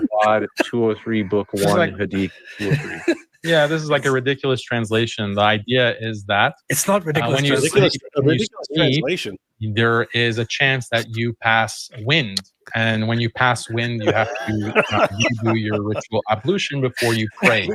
So this is about dual it's laughing not a APs. ridiculous thing. When you sleep, you are likely to pass wind, and therefore you have to redo your ablution before prayer. Like you have to redo your voodoo. AP wants. I'm really trying to keep it together there. To make a big deal about this. I'm not making a big deal about it. No. How are you going to poke at someone for laughing at something like this? You're sitting here defending the eyes or the leather strap of the anus, and how dare you laugh? How dare you laugh? That's very disrespectful. Look, he's going to reveal something now. Look at that. But you have nothing to say when you're presented with the Talmud. I'm glad you're about watching how our live streams, non-Jews. Wait, So you have about you're laughing. You have videos with David laughing about this. But you have nothing to say when you're presented with the Talmud. So he knows that we have we react to this thing, and we actually he watches our stuff. The eyes. Hi, Daniel. Hi, we know you're watching. Hello, Daniel. Want us? Hey, next time we see it, just ask. We'll go ahead and sign some autographs for you. Yeah, since you watch us, since you love watching our show. You can also comment with your actual account, not use a fake account. I know sometimes you are here using fake accounts, using second accounts. You just comment with your actual name. We already know you're watching. You admitted it right here, so that's. I'm glad you're watching our live streams. Non-Jews are not human. You have nothing to say about that, but you have. Man, this guy's a gold mine. The Dawa guys are gold mines. He actually thought he has to explain the eyes of the leather strap of the anus. In the wake of Daniel Haqiqatjou's speech, anti-Semitic tensions have been building on campus, with protesters harassing and hurling insults at Jewish students. Look at all these very nice people here. They're probably all there because they're interested in somebody speaking. They look like they're well put together, civilized, regular people who just want to be functioning members of society in the West. That's it. Yeah. Hey, look, there's Sneeko in the upper right corner in his Islamic gear. Oh yeah, here. Yeah. And Rebecca. Like seriously, guys. All these guys getting in this room with the world's leading defender of child marriage, to be lied to the entire time. Oh, the Jews just believe that they're the true religion. It needs to dominate the entire world in the name of Allah. I mean, Yahweh. So yeah, that's what they're doing. So let's hate them. Let's hate them because they spread hate against it. But like how would it not sink in? I don't care how dumb these guys are. Like, how does it not start to sink in how pathetic this is, right? Gaza just had the crap kicked out of it. And Gaza started it. Hamas started that and got the crap beat out of them. And you guys run around. If we just have another 487 marches on college campuses, that's going to change. And not one thing has changed anything.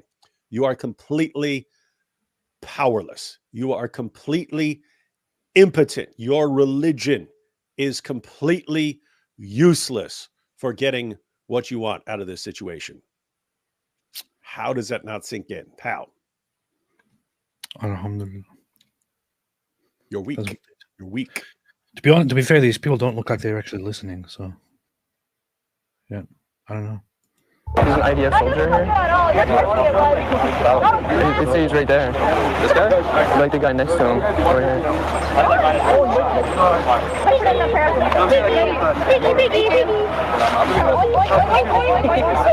He wears IDF apparel. What a loser. Where's the IDF shirt? Did it start smelling bad? That's all you wore for like months. Did you clean it? Oh my god, what a loser, bro. You're an absolute loser. What a weird thing to say, considering that Hamas lives in sewers. Yeah, and it's you have to wonder whoever she's talking to. She said all you wore was your IDF shirt for months. But what kind of super base dude was sitting there wearing an IDF shirt for months there? Yeah. Weird attitude, man. Additionally, disturbing graffiti has appeared on bathroom walls with messages like, "To my fellow Israelis, I am coming after you. Signed Hitler too." And "You better start hiding Jews. LOL." Queens College President Frank Wu has stated publicly, "Let me be clear.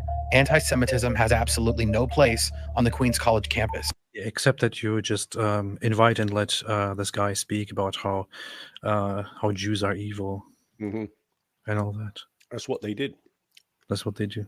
That's what they did there. If that is true, then why would the administration allow a speaker like Haqiqatjou, known for his anti-Semitic rhetoric, to speak on campus? Additionally, why has the administration remained silent about the anti-Semitic nature of Haqiqatjou's speech? And why are they allowing even more events that harbor these ideas in its way? They should invite him back to talk about child marriage. Yeah. Yeah. Hey, AP. Yes. If Queens College, the entire administration, invited Daniel Haqiqatjou back to lay out his best defense of child marriage, would we have a problem with it? No. No, we support it, Queens College. I welcome it. In fact, we'll let you slide on what happened right here. We'll totally let you slide. Just let him come back and give his presentation defending child marriage. Yes. Queens College, I will officially forgive you for this here if you invite him back and let him talk about child marriage and let him present his best case for child marriage. This way, I will officially forgive you and you will officially get away with this. Alhamdulillah. Arguing that Sharia law is superior to human rights because Sharia rule can sometimes be justified, then slavery can also sometimes be just the better world, one with the constant threat of nukes and constant terrorizing of the world's poor people with trillion-dollar weapons program necessary. And really, that's enough practice today. Now, let me get to the point about sex slavery. Yes, taking sex slaves was not only morally justified, it was morally necessary. And really, that's enough for the argument, but it's worth noting that the Sharia's rules on concubines and slaves in general are the most humane out of any other civilization. Islam explicitly gives slaves many rights. They can't be mutilated, they can't be killed, they can't any other civilization. Wow. You know what? It's actually historically known that one of the civilizations that the Muslims themselves fought in the beginning during their expansion, namely the Iranian civilization, the Iranian kingdom or empire, the Zoroastrians, they did not view slavery favorably at all. Not at all. This is historically known. So compared to the Muslims who were totally fine with having an influx of slaves through war, the Zoroastrian Iranians thought slavery, we don't want that. We don't want that. If you get slaves, if you bring them in here, fine, okay, but it's not really, we don't really want this in our society. So the ways to actually obtain slaves were very limited, and slavery was generally not welcomed. And there was really an effort made to get rid of slavery and to give them freedom. However, they did still go with the times, considering that much of the world was okay with slavery. But Islam came and destroyed the Iranian Empire and brought slavery into Iran and made it the norm. And but hey, Islam is cool with slaves being treated well. Therefore, it's not a problem. Man. That's what they do. That's what they do. I don't. Let's. I kind of want to look at this as well, but I don't know if we have time for that. What do you think, David? Let's take some super chats. Matt Silva said, Daniel Haqiqatjou, police be upon him, needs to clean his image. Something like a would do the trick. What, shower? Would do the trick and stop defending pedophilia. Also, cowboy, goat, something. I can see the signs here. Alhamdulillah. I agree with cowboy, shaking hands, goat, Islam. That's beautiful. That's beautiful. David Kazuma, the dragon of apologetics, said, David Wood, what do I say to Muslims who, seemingly incapable of understanding argumentation, often end up having to try to explain to Muslims that they are straw-manning arguments respond to an unrelated one? There's a big cultural gap and problem here at play. But David, what would you say? Well, if you spot that they're straw-manning you, then you point it out and don't let them move on from there. And it's going to depend on the situation. Like if I were at Speaker's Corner and I said, hey, quit straw manning, and someone said, no, I'm going to straw man you anyway. Then I would say, okay, well, I'm going to start yelling at the top of my lungs that your prophet's a pedophile until you stop. But you might not want to do that depending on the situation. Yeah, sometimes you just have to slow down, write it out on paper. Here's what I said. Here's what you just said that I said. And then you can always draw it back to a moral position, because it's kind of it's an honor shame society. So if something falls back on their religion as shameful, in other words, if you say, hey, here's what I actually said, and here's what you attacked me for, which is something I didn't say. Is this common in your religion? Does your religion promote this sort of thing? Like promote completely misrepresenting people? Because it does, right? The Jews call Ezra the son of Allah. The Islam is built upon foundations of false accusations against other groups to justify attacking them. Yes. And so it's just built into the mentality. Even if they're not thinking through it, it's built into their mentality. It's okay to completely misrepresent other people. So draw attention to that and hope that the Muslim you're talking to is actually better than his religion and is able to spot it. Hey, this always, Daniel Haqiqatjou always reminds me of this here. Remember this when he said, isn't it hilarious that the number one thing that trad cons are citing to justify their diehard support for Israel genociding Palestine is one 5-second clip of some rave prostitute? Plenty of footage of traditional families, modest Palestinian women, mosques, churches being kidnapped. They're even kidnapping churches. Like, how is that happening? I don't know. But yeah, they snuck in there and they're like, they kidnapped the church and held it for ransom. They said, hey, you're gonna give us 20 gallons of Gentile blood for us to get drunk on. If you want this church back. Yeah, that's what they do. They kidnap churches. But this guy actually referred to a brutally killed and paraded dead body of Shani Luke, one of the civilians killed on October 7, as a rave prostitute. This is how he talks about people, about dead people, about Jews, dead Israelis. This is the guy we're talking about. What a bastard. Cars and Death said average age of first period in US girls is 11.9 years. Well, this is only according to Zionist statistics created by the Jews to destroy Islam. So, and all the averages and so on, it's all irrelevant. The Quran doesn't require any of that. Aisha hadn't reached puberty. The Quran doesn't require that a girl reaches puberty. So yeah, guys, the issue of a girl reaching puberty is irrelevant to the discussion about Muhammad and Aisha and about Surah 65 verse 4. That's based. That's pretty based. Hey, did you see this thing recently? Oh yeah, you did see that, right? I don't know if we talked about it, but These two idiots. These two idiots posing with this girl. And then everyone declares war on her as soon as she leaves. Yeah, they're posing with her and and smiling with her when she clearly insults Islam. Very, very nice people, very smart people. Alhamdulillah. Mr. Dios Mio says, remind us what is degenerate called shiny look. Oh yeah, I did. Yeah, you already did. Rave prostitute. A random Ox said, is AP drunk on Christian blood again? Yes, all the time. Oh, I just can't stop, man. I'm kind of addicted, I think. I guess we know what Candace Owens' favorite super chat of the day would be. Definitely. It would be that. It would definitely be that. Paolo Lungaro said Daily Wire is Frosted Flakes and Mike Winger is the generic brand. Frosted Flakes. That's funny. Do you actually like Frosted Flakes, David? For a while, when I was a kid, it was probably my favorite cereal. Not so much anymore, but they're great. I don't think so. Justin said, I was there too when you lied to me, David. Haqiqatjou was talking about puberty. I asked if he was talking about puberty. He said he didn't remember. Why are you stuttering? I'm pointing out that Islam doesn't require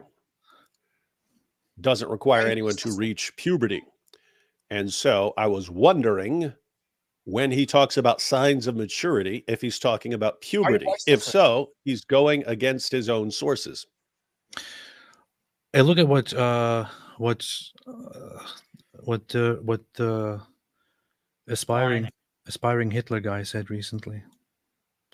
No, I'm not sure if you've seen that. These are the guys that the Islamists are aligning themselves with. And he, of course, also pointed out that they have no hate or anything. It's just about Zionism and how bad it is. Look at this. When it comes to the Jews, here's the silver lining. It tends to go from 0 to 60. Like, they're not wrong about that. But there's a reason for that. And the reason is them, okay?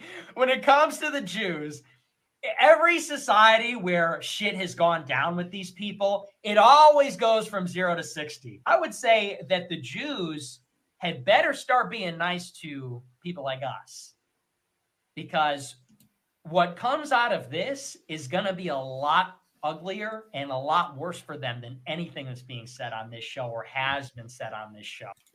Now, the thing is, I would react with more concern and I would feel more like sinister and dark about this if it wasn't this stupid weasel. Yeah, that's my thoughts. It's like I'm sitting here, I'm actually sitting here thinking, like, is this guy, does he actually believe, like, is he delusional that he thinks he's some threat to Jews? That him and his bunch of freaking dorks, bunch of losers on Twitter spending all day whining about Jews? I mean, there are legitimate threats to Jews in the world. This freaking dork isn't among them. Right? Like, it's annoying.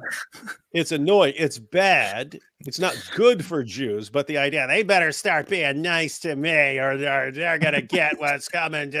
What planet do you live on, dude? And you wonder, like, okay, so these are the guys who think that there's this massive Jewish conspiracy behind everyone, and Mossad is going around just assassinating people left and right, and he thinks he can be sitting here mouthing off to them. What's that mean? It means you don't think someone's about to come through the door and assassinate you for criticizing the Jews. So do you really believe in your own insane conspiracy theories? And do you really believe that the Jews are sitting here going, oh no, Nick Fuentes. Wouldn't they just assassinate you according to you? If they actually considered you the slightest bit of a threat? Yeah, this is freaking dork, man. And if there's one point to be made, it is that I don't know. There's nothing actually, but just by presenting this, by talking like this, he is actually probably amusing Jews. You know, he's probably making them feel. He's probably making Jews laugh, and that's good. Maybe this is a conspiracy by the Jews. Maybe this is a Jewish psyop to plant this guy as the #1 Jew hater to make Jews overall happier by making them laugh because of this ridiculous attitude. Maybe this is this is a Jewish conspiracy after all. I don't know.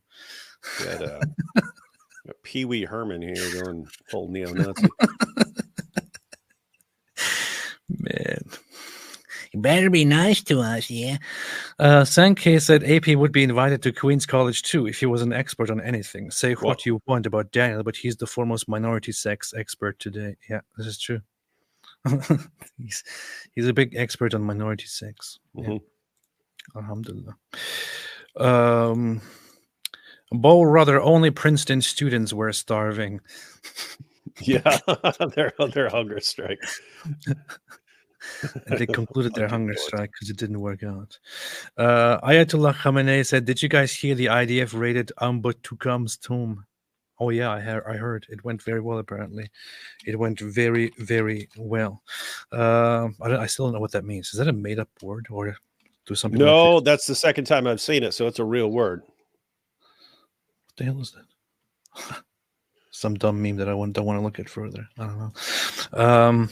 Cars in depth. If only DH's father had pulled out, just like when Israel pulled out of Gaza. I think that's what you mean. Yeah, I agree as well. Yeah. Milton Martinez, Daniel Haqiqatjou, the real fat Pikachu.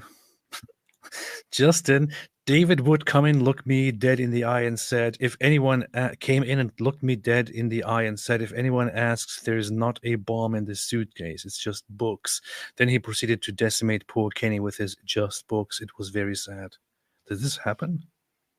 Is this based on a real story? That's Justin who says he was there at the debate. I don't know if that's something that actually happened. That sounds like something I would say. And I did bring in a suitcase. I brought all the Muslim sources there, and I was actually pulling them out as we were debating. So I did bring a big stack of Islamic books in a suitcase. So story checks out as far as stuff I can fact check right now. It sounds like South Park to me. Ayatollah Khamenei said, Muslim Man is my new Pokemon style card game, and to get the Haqiqatjou to evolve into Niketchu, you have to have a prepubescent trainer rub his beard. What's wrong with you? Paulo Lugaro, Israel needs to go after Qatar. Qatar. Rusty Sawblade, they don't do grapes, just murder, so it's fine. Yeah, well, yeah. Ayatollah Khamenei, Palestinians are starving. Meanwhile, the Palestinians walking around Gaza rubble are the size of the Stay Puffed Marshmallow Man from Ghostbusters. Yeah, that's what they do. Like, you remember all those pictures when they like round up a bunch of these guys and they're sitting there in their underwear and they're all like 400 pounds? Yeah, there was recently these are the starving guys. New footage of these supposed Palestinians being oppressed and being stripped naked and kept there, and they were also terrorists under suspicion held there, and they were quite large in size. They were quite large. What in the world is this? Somebody wearing a Hezbollah shirt, I think. Let me see. What's this? It's so funny seeing pictures like these in the West. It's probably some, I don't know who this is. Guy wearing a Hezbollah shirt right here on the subway. He looks pretty cool. Stupid. Pretty stupid. Maybe go and join the Hezbollah and then get bombed to bits. Mumu Joe said, we all saw the fed Palestinians when they had to leave north of Gaza, starving my ass. If they wanted more food, they should build less tunnels. But they need tunnels to attack and kill Israelis. So they have their priorities. So you have to give them free food. Israel has to give them free food because they have to spend all their resources on building tunnels and firing rockets at Israel. I mean, don't be cruel. Don't be ridiculous. This is the way things are. Give them what they need. Give them the food for free. Deliver it to their door, and then run away because the rockets will come. Hey, Ellie, what's up? Said, love you both. Thank you so much. Appreciate it very, very much. Always appreciate it. Alhamdulillah Shawarma said, APM David Wood, will you take with humor if I make a few out of context video of your streams? All hail the Shawarma. Yes, I will. Well, it depends. It depends on whether it's actually funny. Yeah. It has to be offensive and funny. Otherwise, I will not accepted.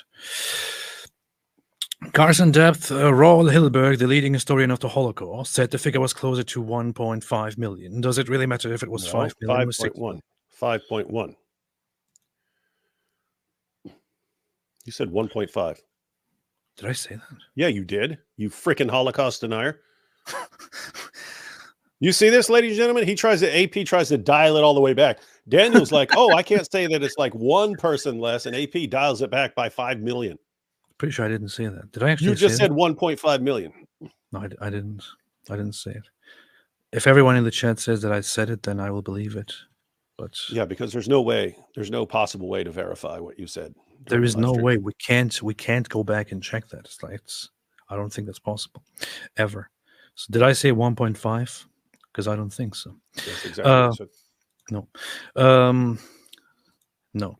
White Lily said, the other, I couldn't find my glasses, and I was talking to myself, saying the Jews are playing hide and seek with my glasses, as we know they do. Yeah, that's what they do. That's what the Jews always do. God bless you both, said Faris. Thank you so much. Daniel Haqiq loves you.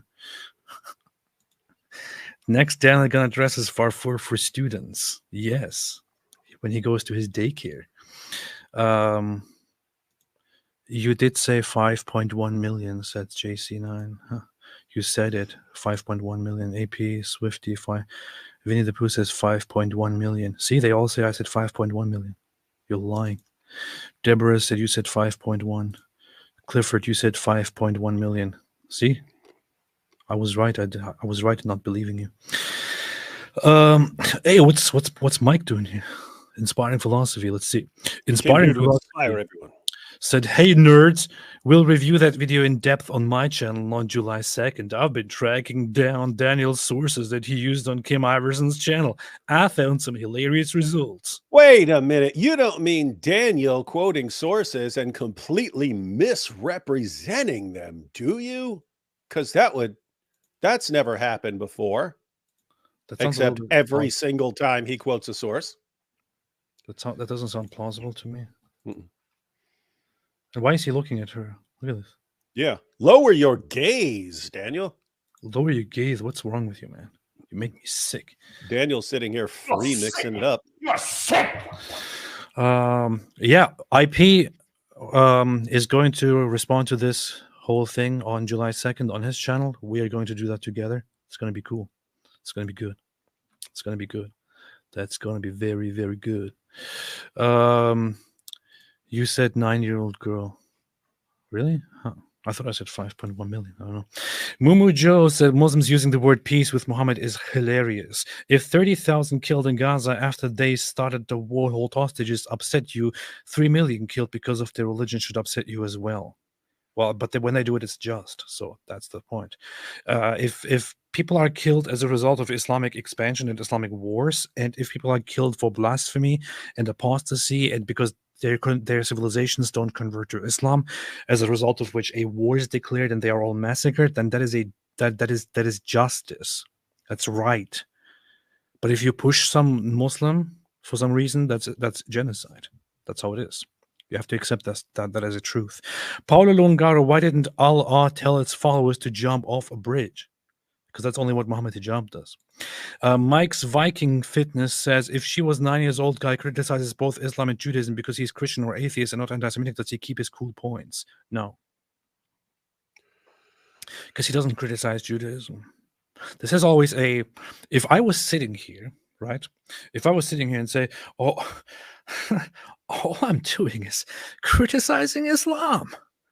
And my criticism of Islam actually consisted not of analyzing and talking about Islamic text and Islamic scripture and Islamic history and this and that, but talking about how there is a big Muslim conspiracy and to destroy us all, and the Muslims secretly control the world and the banks and the politics, and they even hide little monsters under your bed to catch you, and they then do child trafficking and this.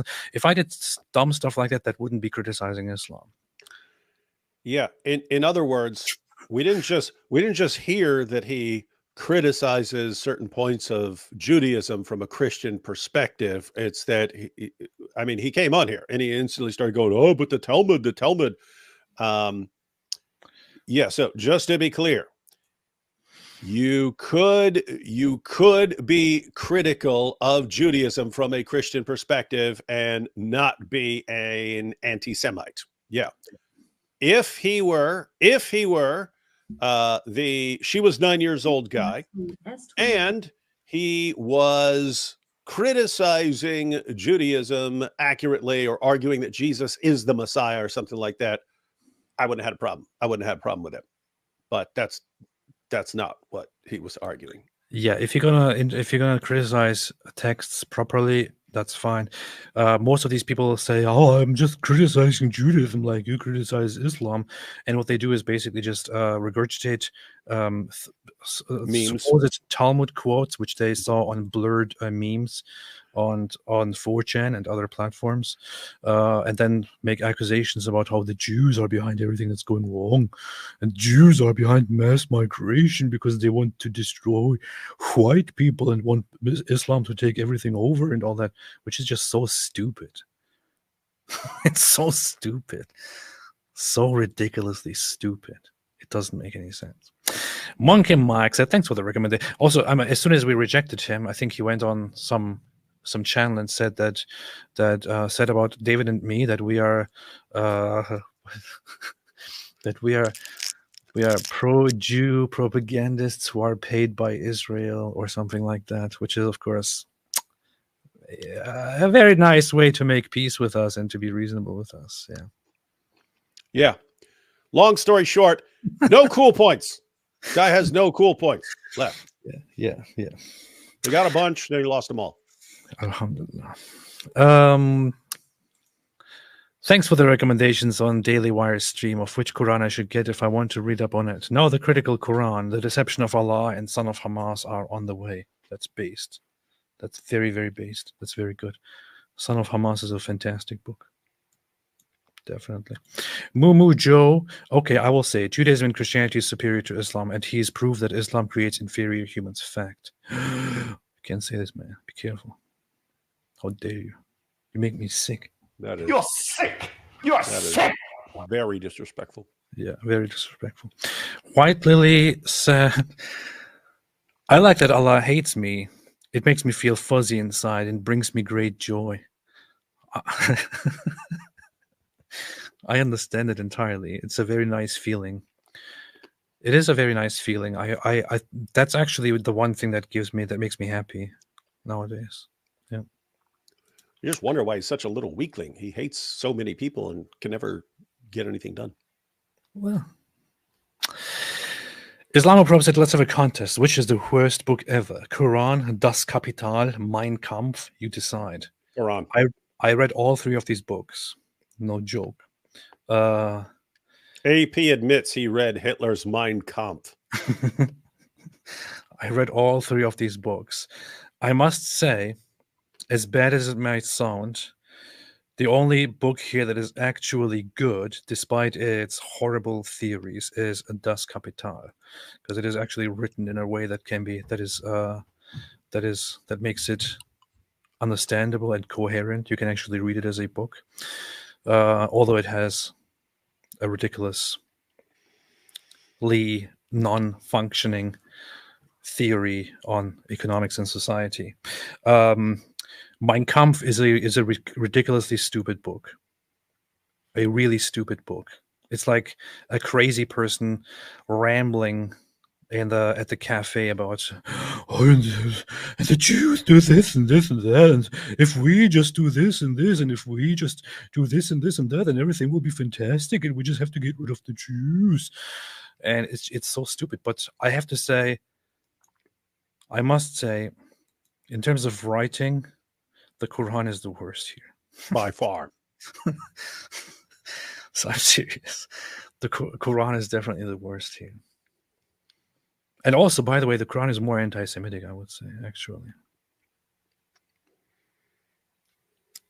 In a way, yeah. Yeah. Alhamdulillah. Stop animal cruelty. Have you watched a channel called Other Barak? No. Sounds like fake made-up name. I don't believe that such a channel exists. Let's see. Now, if it was the other Barak in the sense of the Muhammad's flying donkey monster, then I would watch that. Oh, that's funny. I'm actually subscribed to that channel, but I haven't watched. Barak? Yeah. Look, other Barak. It says I'm subscribed. I probably did that recently.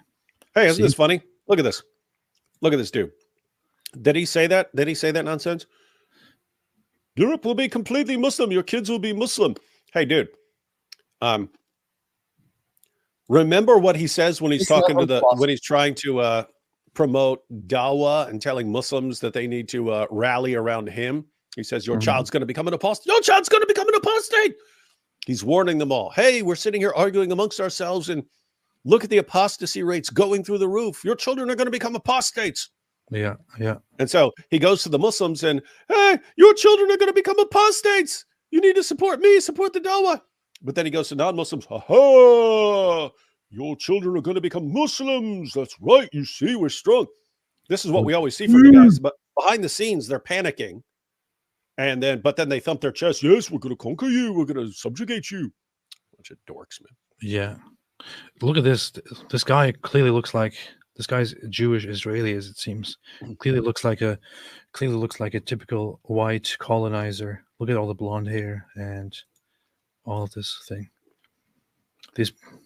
They claim to be native to the land, but looks totally like a white colonizer. Look at this. Yes, terrible. Shows you the violent endgame of Western Arabs. Right? Those empires around you, or those hukumat around you, which are Jew or Christian, until they give the jizya. That's fine. That we already know Islam allows. And then the howness of that is in the hadith. The three options that they're given: either you give the jizya, or you do this, or you do that. We're not apologetic about that point. That's that.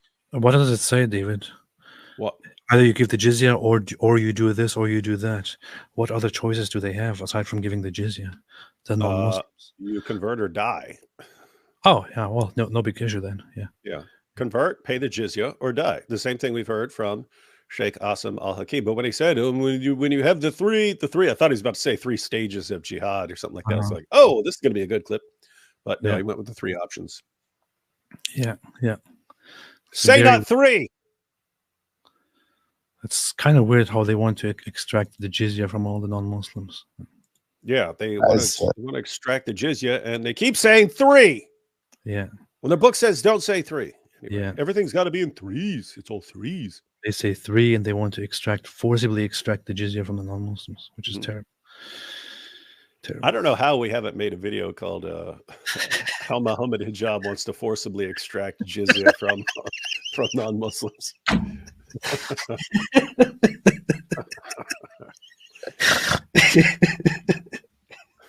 Muhammad Hijab says he wants to forcibly extract jizya from Jews.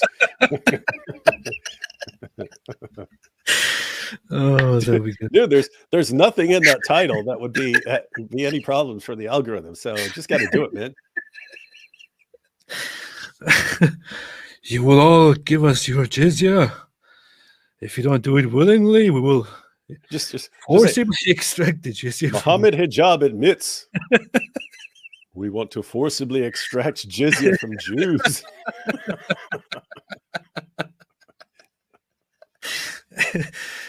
Man. An expansionist element. So then, therefore, there is no situation or conceivability of peace being made between Muslims and non-Muslims. Islam is a warrior religion in many ways, and it's unapologetically so. It's about warriors in our tunnels, conquest, and so on. Muhammad is telling everyone here that. Hey, quick question. It's about conquest. It's about conquest. How's that conquest been working out for you lately? Well, like where is Islam conquesting anything right now? The time will come when Allah will once again favor the Muslims. You just wait. You just wait and hope and pray for it, and it will happen one day. If we just see, we haven't been molesting enough little girls. If we just do it, then Allah will see our faithfulness and He'll bless us to conquer the world again. Yes. That channel looks interesting, though. I'll check that out. This comment is dope, by the way. Nose too much said Haqiqatjou is more slippery than Aisha's garments after Muhammad wore them while having a revelation from Allah. This is good. This is a good combination. Knows too much comes up with some really good super chats here. Appreciate it. Especially since they come in shekels, I think that makes it just better. Oh man, well, I guess the guys are there, they could still do it, but Speaker's Corner, when Mansour would run or these other guys would run or refuse to have a conversation, how did we not go into like full Muhammad hijab mode and be like, look at him, he's being more slippery than just roll with it. Hey, He's Dan more Shoe. slippery than the lubricants that he sells in his daughter's sex shop. You mean that? Yeah. Hey, Dan Shoe, come to Rochdale, Rotherham, and tell those girls you debunked them. I dare you. Yeah. Oh, yeah. Yeah, I get it. I get it. Because he's talking about the October 7th. And no, Muslims don't do this stuff.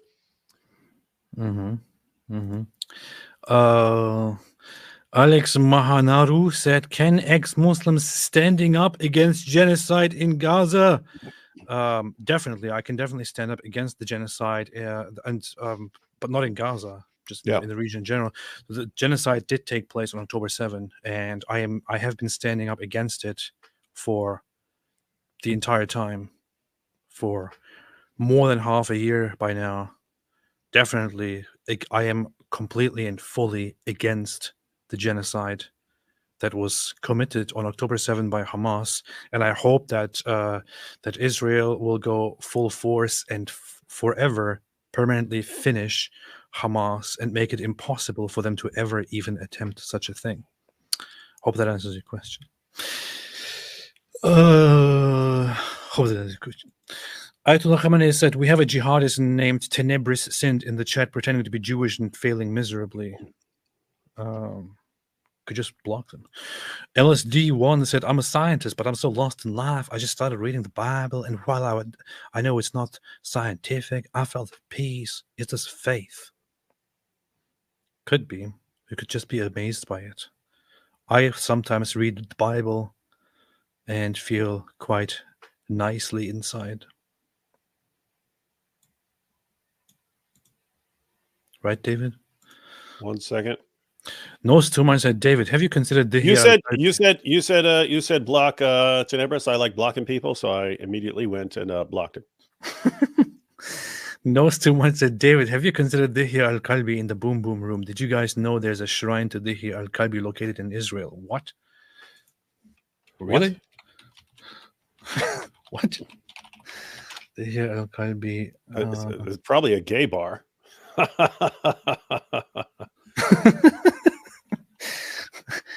Traditional burial place of Dihya Kalbi in Eddahi, Israel. What? What the hell?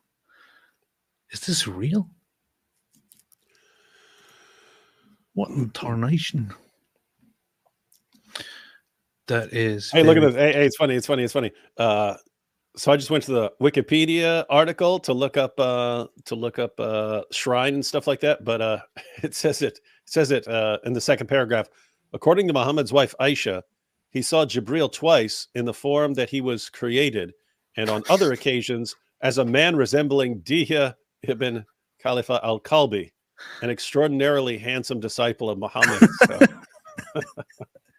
Muhammad, who's that walking out of your room? Oh, that's just the angel Gabriel. He looked exactly like Dihya al-Kalbi. Oh, yes, that's exactly what the angel Gabriel looks like. Oh, Aisha, could you come scrape all these semen stains off my back? I don't know where that came from. I think I got overexcited with all the revelations. Powerful revelations. Talking about banging little kids. So I'm really excited. I think it was actually the angel Jibril who dropped these things on my dress. I don't really know what it is. It's probably something from Jannah. Can you please just scrub it? He skated his revelations all over me. That's crazy. Like, if anyone were like just checking out this live stream and didn't know that, as disgusting as what we're saying is, it's like straight from their sources. Yeah. And, Jibril came and he this time he didn't tell me to read.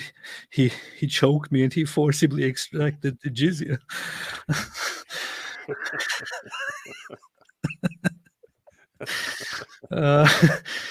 It says traditional burial place of Dihya al-Kalbi in Adahi, Israel, Palestine. According to Aisha, it says the same thing here. The Prophet's wife, he saw Jibril twice in the shape that he was created, and on other occasions as a man resembling Dihya al-Khalifa al-Qalbi, an extraordinarily handsome disciple of Muhammad. That is ridiculous. It looks like trash, though. What is this, man? It looks like garbage. Now, where is this, though? It says hill in northern Israel. I'm gonna find it for you. I'm gonna pinpoint. We could actually go. I'm gonna.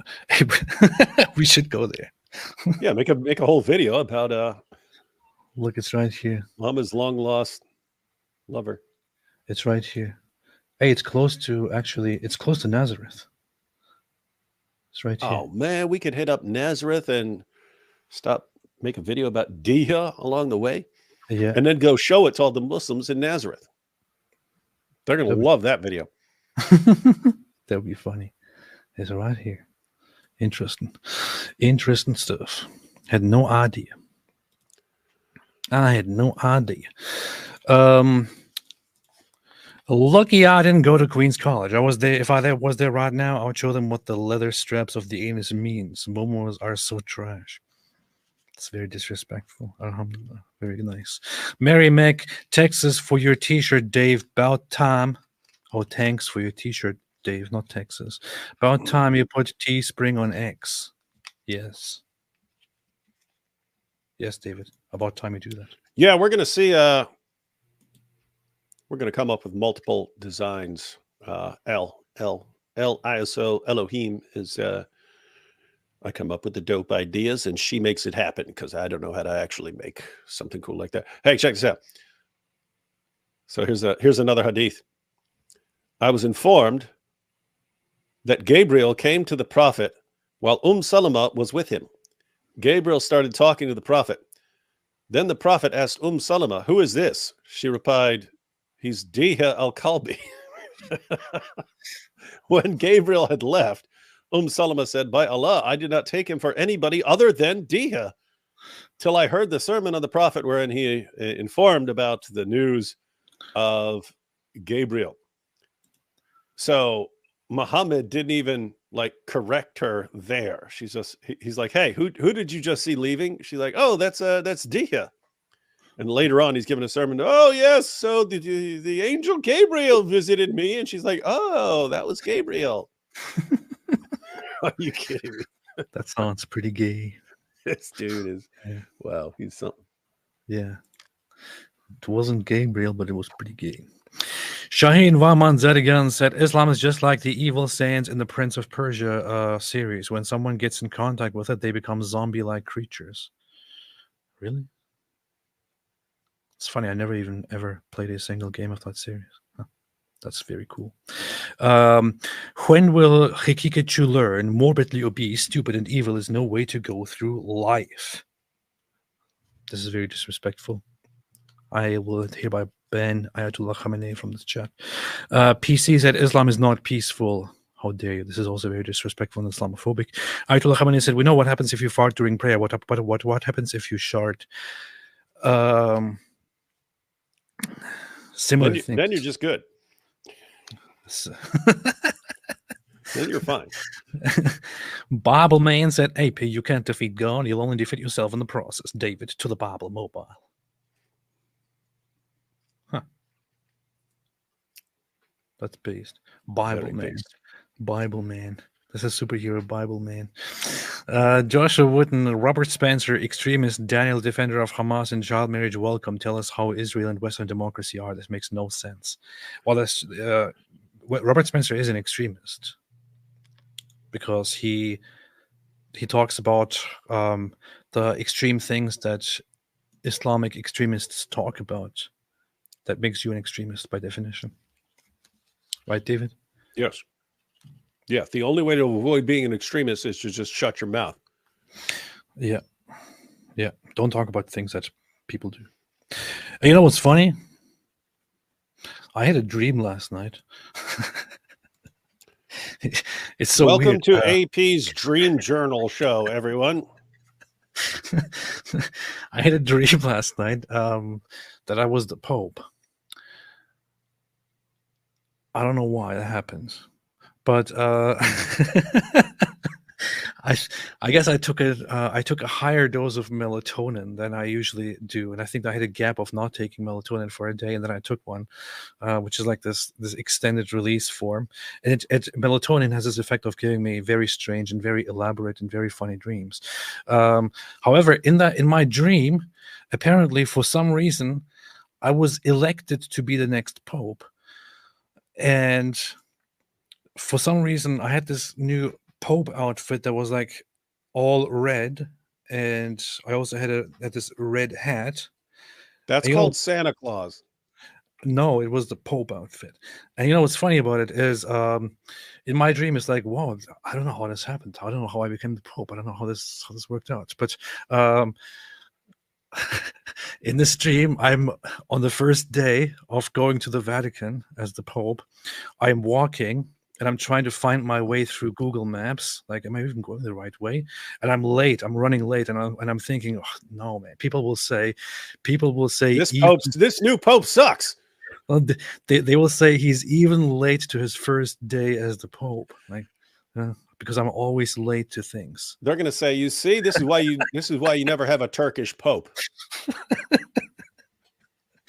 It was so weird. We thought that his stay in Germany would have made him punctual, but the Turkish genes just completely overcame his German upbringing. I don't know why I had such a weird dream, but yeah, I kind of was dreaming of being the new Pope, and that I'm late to the Vatican. People are pointing out it's funny that you're late even in your dreams. Like, I know, and that was you're late in real life, and then even in your dream. In the dream, like within the dream itself, I was thinking, man, people will say he's even late to this. That's messed up. Like, I was actually thinking that in my dream. Worst Pope ever. Man. An agnostic, Turkish, compulsively late Pope. So weird. Who dreams of being the Pope? Ayatollah Khamenei said, dude, don't go after Nick Fuentes. He's been practicing semen retention for 15 years straight. Bro is powerful. Oh, well, I didn't know that. That explains everything. Especially in his other life as Dylan Mulvaney. That's when he puts his wig on. Yeah. Suddenly the Alaskan said Nick looks like Daniel's type, like a child. Oh, yeah, that makes sense, actually. Yeah, can you imagine that conversation? Hello, Nick. This is Daniel Haqiqatjou. Love your work on Jews. Say, would you like to be one of my Baka Bazi freaks? That's beast. That's beast. Ansett Lee, I still can't believe the stupidity of some of my fellow citizens to believe in some Jews are taking over the world. Jews bad conspiracy, while Palestinians are literally cheering for China to annex my country. Can you find the awkwardness here? What country are you from? NT dollar. Is that Taiwan?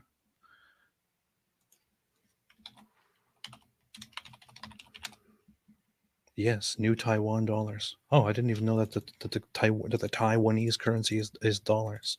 I had no idea. I hope you forgive me for this. You don't even know about currencies, and you want to be Pope? Come on, dude. Yeah, it's ridiculous. I resign hereby from my position as a Pope. Yeah.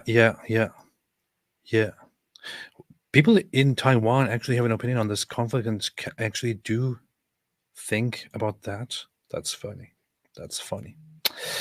Ayatollah Khamenei said, in all seriousness, never look up Amba to Gram. I will never look it up again. Never again.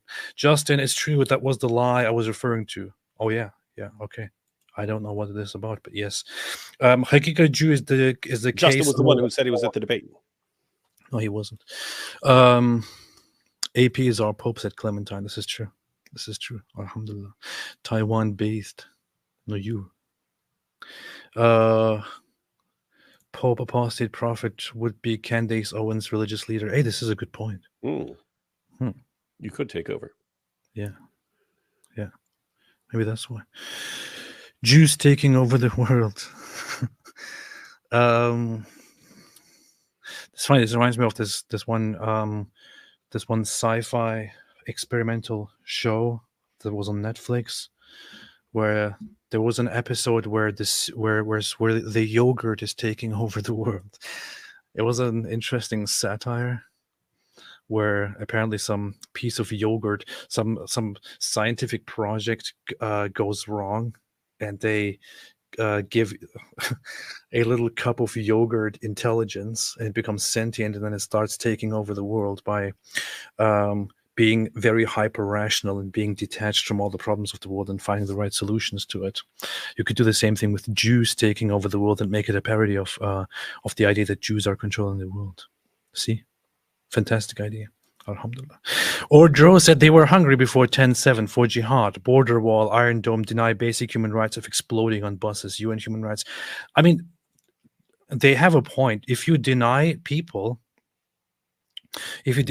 the right to blow themselves up, if you deny people the right to blow up buses, if you deny people the right to stab border guards, if you deny people the right to go into civilian homes in Israel and to murder and rape people, this is literally genocide. It is oppression and free Palestine. Yeah. Nods and hello, AP. Could you please give a shout out to Natsuki Takahama, a Japanese YouTuber trying her best to spread the lies of Islam? You shouldn't be spreading lies. Yeah, we don't want to spread lies. Yeah, I don't want to spread lies. Shame on whoever spreads lies. Who? Natsuki Takahama. Natsuki Takahama. What? Mixed views about Muslims leaving Islam. Interesting. I don't know. I don't buy it. Jamburn says, I wonder how Muslims would react if I participated in a pro-Israel rally waving a placard proclaiming Muhammad was a Jew. Not that any other religion would be proud of that, given his behavior. Yeah. Don't say Jew, say Zionist. Yeah, Muhammad was a Zionist. Muhammad was a Zionist. We're proud of that. Yeah, and we're proud of that. Knows too much said, yeah, don't ruin Judaism, but claim that he was a Zionist. That's good. Knows too much said pedo projection. That's what they do. When's the Discord channel starting? Tomorrow. Monkey Mike said, you are paid by the Jews. I am part of the Scandinavian branch of Mossad. Oh, that's nice. Well, send us our shekels then. Truth is out there. Jamburn, the issue is that Muslims are great at proclaiming that most people are Muslims, including Jesus. So why can't other religions claim that Muhammad is Jewish, Christian, etc.? Muhammad was originally actually a Christian. However, Muslims distorted his message and changed it and created this new religion called Islam by changing the Quran and attributing false narrations to Muhammad. But he was actually a Christian who just wanted people to believe in Christianity. Yeah, what was my video there called? Oh, yeah. Yeah, Jan, check out my video, Why I Now Believe in Muhammad, where I argue that. I say Muhammad was a devout Christian, and everything was corrupted later by later Muslims who covered up his true beliefs as a devout Trinitarian Christian. And so there's no way to respond, because they've already granted the methodology that you could just say, oh, so-and-so was a Muslim. Well, what about all the evidence that shows that so-and-so wasn't a Muslim? Oh, that's all been corrupted. Okay, well, anyone can do that. Anyone can do that. You could say Muhammad is anything you want, and that all the evidence to the contrary is because of corruption. Muhammad is anything you want. Anything you want to be. Ayatollah Khamenei had a hard day. My wife at doors left me and ran off with my favorite goat. Then I farted so loud during Salah that I made my one hole into two. This is very tragic. You should write a book. Yeah, I should write a book about it and call it What Happened. That's what Hillary Clinton did. Yeah. Jan Burns said the reality is that most other religions are way too ashamed of Muhammad to want to claim him as one of theirs. Yeah, no one actually wants him. But if that did happen, it would be great to see the reaction of Muslims. Muhammad was actually a Scientologist. And they just want to deny it because they don't want to believe the truth. They don't want to accept the truth. It would be funny because it's just a standard thing in Dawah. So you set up your Dawah booth, and what sign do you put up? Jesus was a Muslim. That's the sign you have to put up. So it'd be funny to show up to the Dawah booths with shirts that say Muhammad is a Zionist. Yeah. But I want to say that Muhammad was a Scientologist. Scientologists. That's better. It also makes more sense. And it's probably truer to the close. Ansett Lee said he'll extract jizya by giving these kuffari.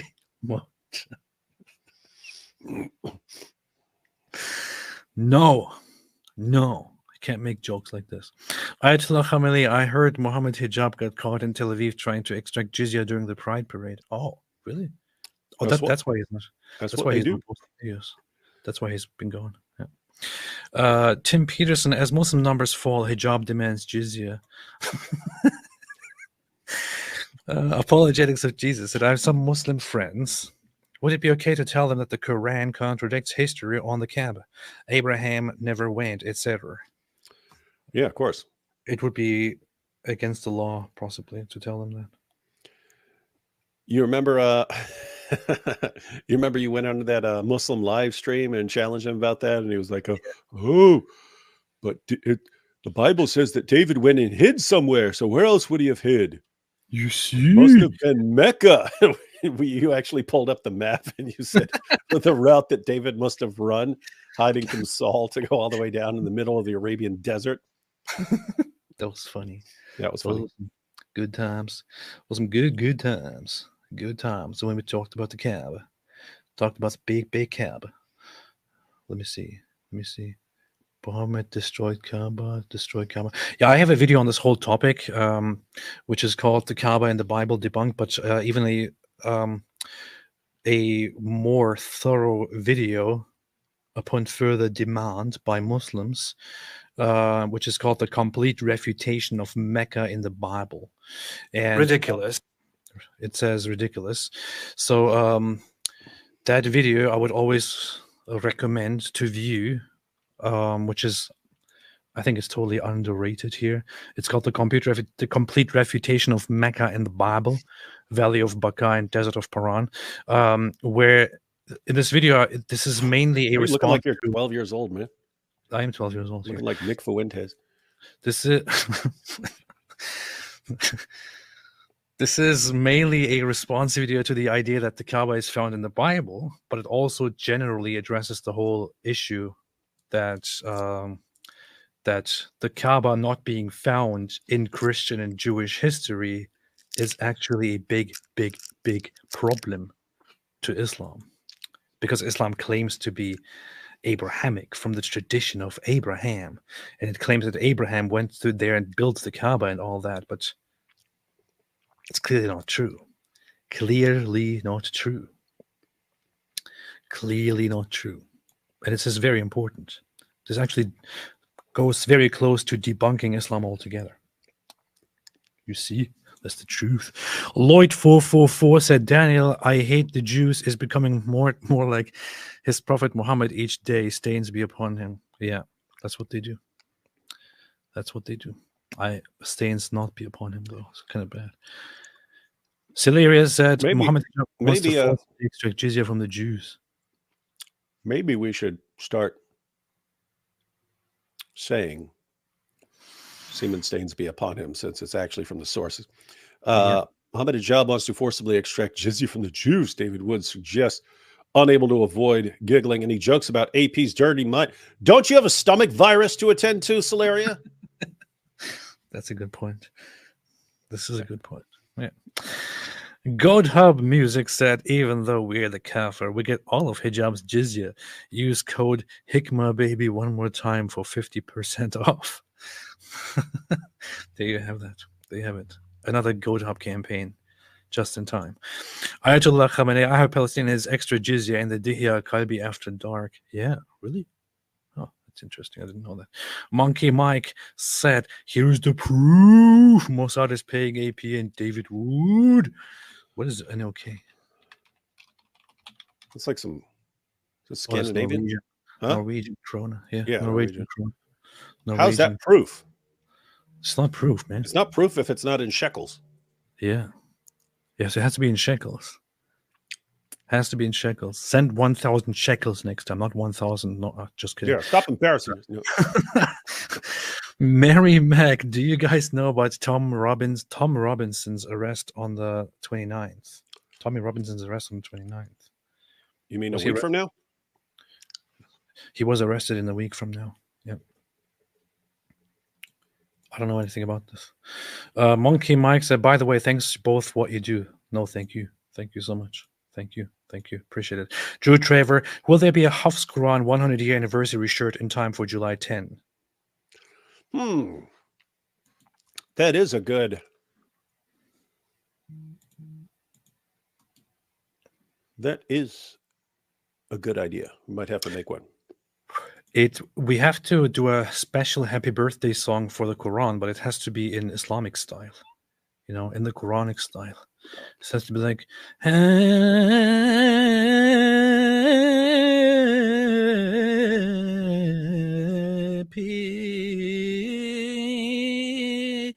birthday.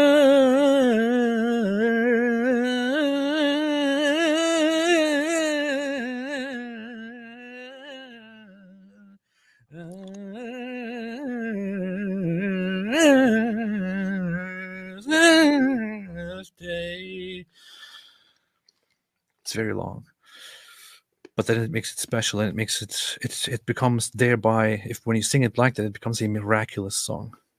So it would be a miraculous happy birthday song. Yeah. Hey, I told you once before, Osama Dakdok. Yes.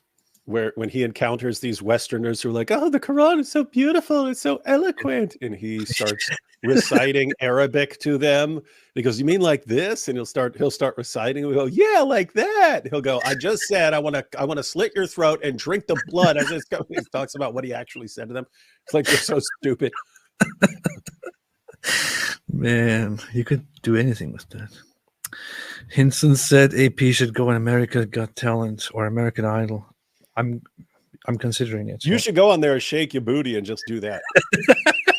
And they'll probably have to make you win, or they'll be Islamophobic, and you can tell them that if you don't win, it's because of a Jewish conspiracy, because Jews control the media. The Jews, they told them not to give me any points. Robo wrote and said AP has the voice of 1 million angels. Wow. Yeah, this is good. This is true. It's like a chorus of little birdies. It's funny. As soon as I started reciting the happy birthday song, we lost 50 viewers here. So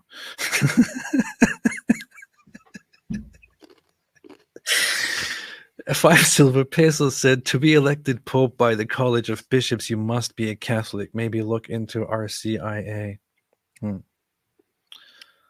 But I was told from a very young age that if I just believe, I can do anything that I set my mind to. So I don't really buy this. You know, sounds like you have a point, but I don't really buy it. I don't know. If you believe in it firmly enough, you can do anything. You can be anything. Yep. The Max said, Habemus papam papa retardo primo. Interesting. That sounds like a good idea. Pope AP late to his own coronation due to crippling melatonin addiction. So sad. Ayatollah Khamenei. Yeah. It is a bad situation. But I just can't stop, man. I just can't stop. Instantly, please buy our dear Mrs. AP Starbucks with this. All ham to y'all. I will. What if she didn't want Starbucks? Starbucks is we are, in order to free Palestine, we are boycotting Starbucks.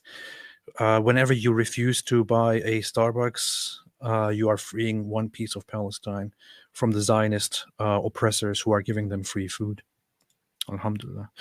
Rujardini said in Kashmir, Muslims gave Hindus 24 hours to either convert, exit state, leaving women behind for slaves, or be killed.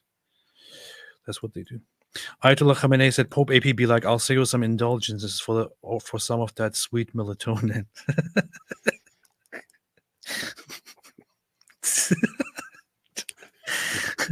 Crash his neck like a crash. Thomas Birch, David Wood, what are your thoughts about Sam becoming Catholic? And do you think possibly there are teachings unique to Catholicism critical to the case against Islam you haven't seen yet as an evangelical? You can't just say, there may be teachings unique to Catholicism that are critical to the case against Islam. Like what? Like what? What's missing from my case against Islam that I'm not aware of? That by converting to Catholicism, then I would suddenly have this this awesome case. Yeah. Point is, unless you specify what you're talking about, you could say that about anything. You say, David, maybe if you converted to Buddhism, you'd find this missing piece of a case against Islam. And then I should, like, what would the implication be? That I should then convert to Buddhism because that would make my case against Islam better? Anyway.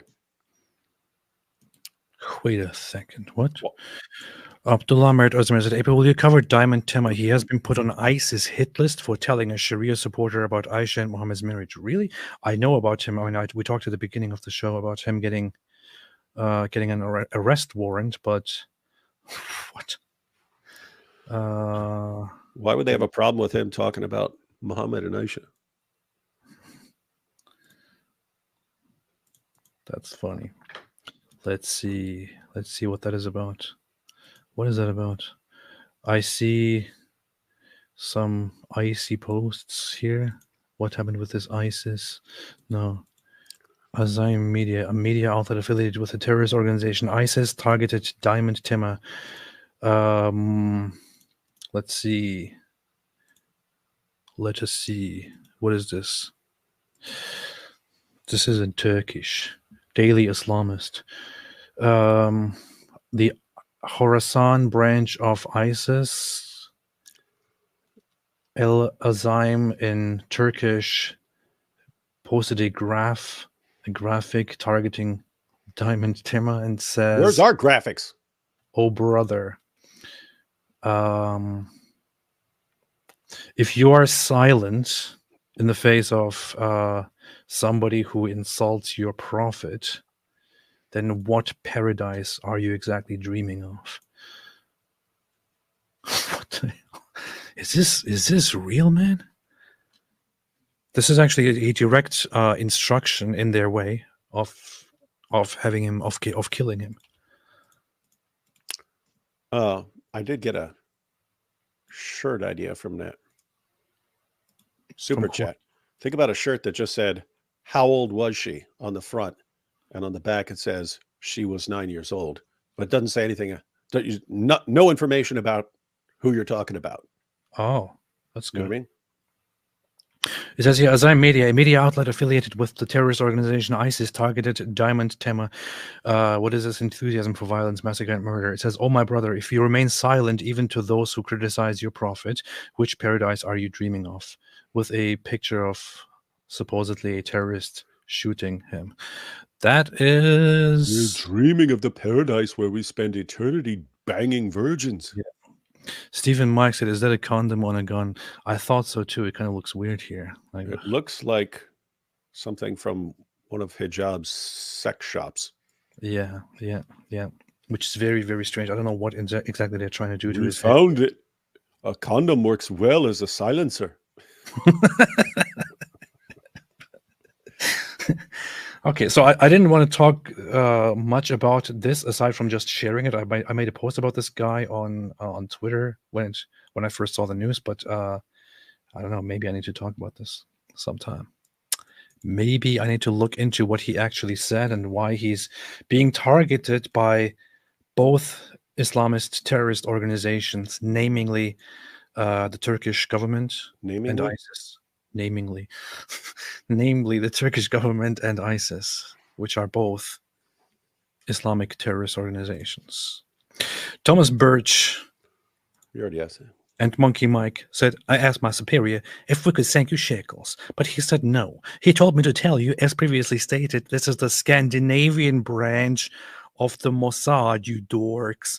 His words, not mine. Oh, if it was your words, I would ban you immediately, but that's okay. That's all right. I accept it. Stop Animal Cruelty said, could Muhammad have been schizophrenic and Allah was in his head? Anything could be. Anything could be. I think he was mentally ill in a way, but not sure how. We agree he was mentally ill. Whingling Kachingling said, excuse me, guys, but instead of being such Islamophobic bigots, perhaps you should consider to join me on my Star Trek binge watch marathon. Spoken like a true Wingling Kachingling. Alhamdulillah. Melissa Hogan, every time someone starts singing in Arabic, my poor cat gets up in a panic and runs away from the computer. Thanks, AP. My cat hates you. That's funny. Idol AP. Simon Cowell, you're going to Hollywood. What is that reference? I don't understand. I'm too detached from the culture. They have on. I don't even know what show it is anymore. But they'll have the tryout, and if you pass the trial, then they say you're going to Hollywood. Oh, that's from which America Talent or American, one of those talent shows. American Idol. Yeah. Okay. I get it. Now I get it. Apostate Prophet said, as my first proclamation as Pope, I request all the melatonin in the world. Please, man, I needed just one hit, please. This is good, man. This is good. I love melatonin. I can't exist without it. Give me more. Give me more. The next Zakir Naik said, the Muslim cowboy posted a couple days ago that he would drink out of a toilet. Oh, yeah. He was actually, because I saw that, because the next Zakir Naik responded to it. But he was making fun of LGBTQ stuff, or specifically gay stuff. The claim, love is love. And he said, water is water. And it showed someone drinking out of a toilet, right? Showed someone drinking out of a toilet. So the claim is, water, not all water is water, but it's, wait a minute, your own prophet said that it doesn't matter if it's toilet water, if they're used menstrual cloths in it and stuff. Like, he didn't realize that's what the dude does. That's why it's like, are you a plant? Are you a plant? I mean, you just keep opening the door for us to crush your prophet. I think Muhammad said water is water, literally. There's a hadith. Water is pure and is not water is clean and is not made impure by anything. But I think there's also a hadith in which he literally just says water is water. I think so. I remember such a thing. I'm pretty sure that there was a hadith in which he literally said water is water, making that very same point. In fact, I referenced that in the past in one of my videos where I was talking about things that Muhammad said about water. I don't know for what reason I did that, but I remember that there was such a thing.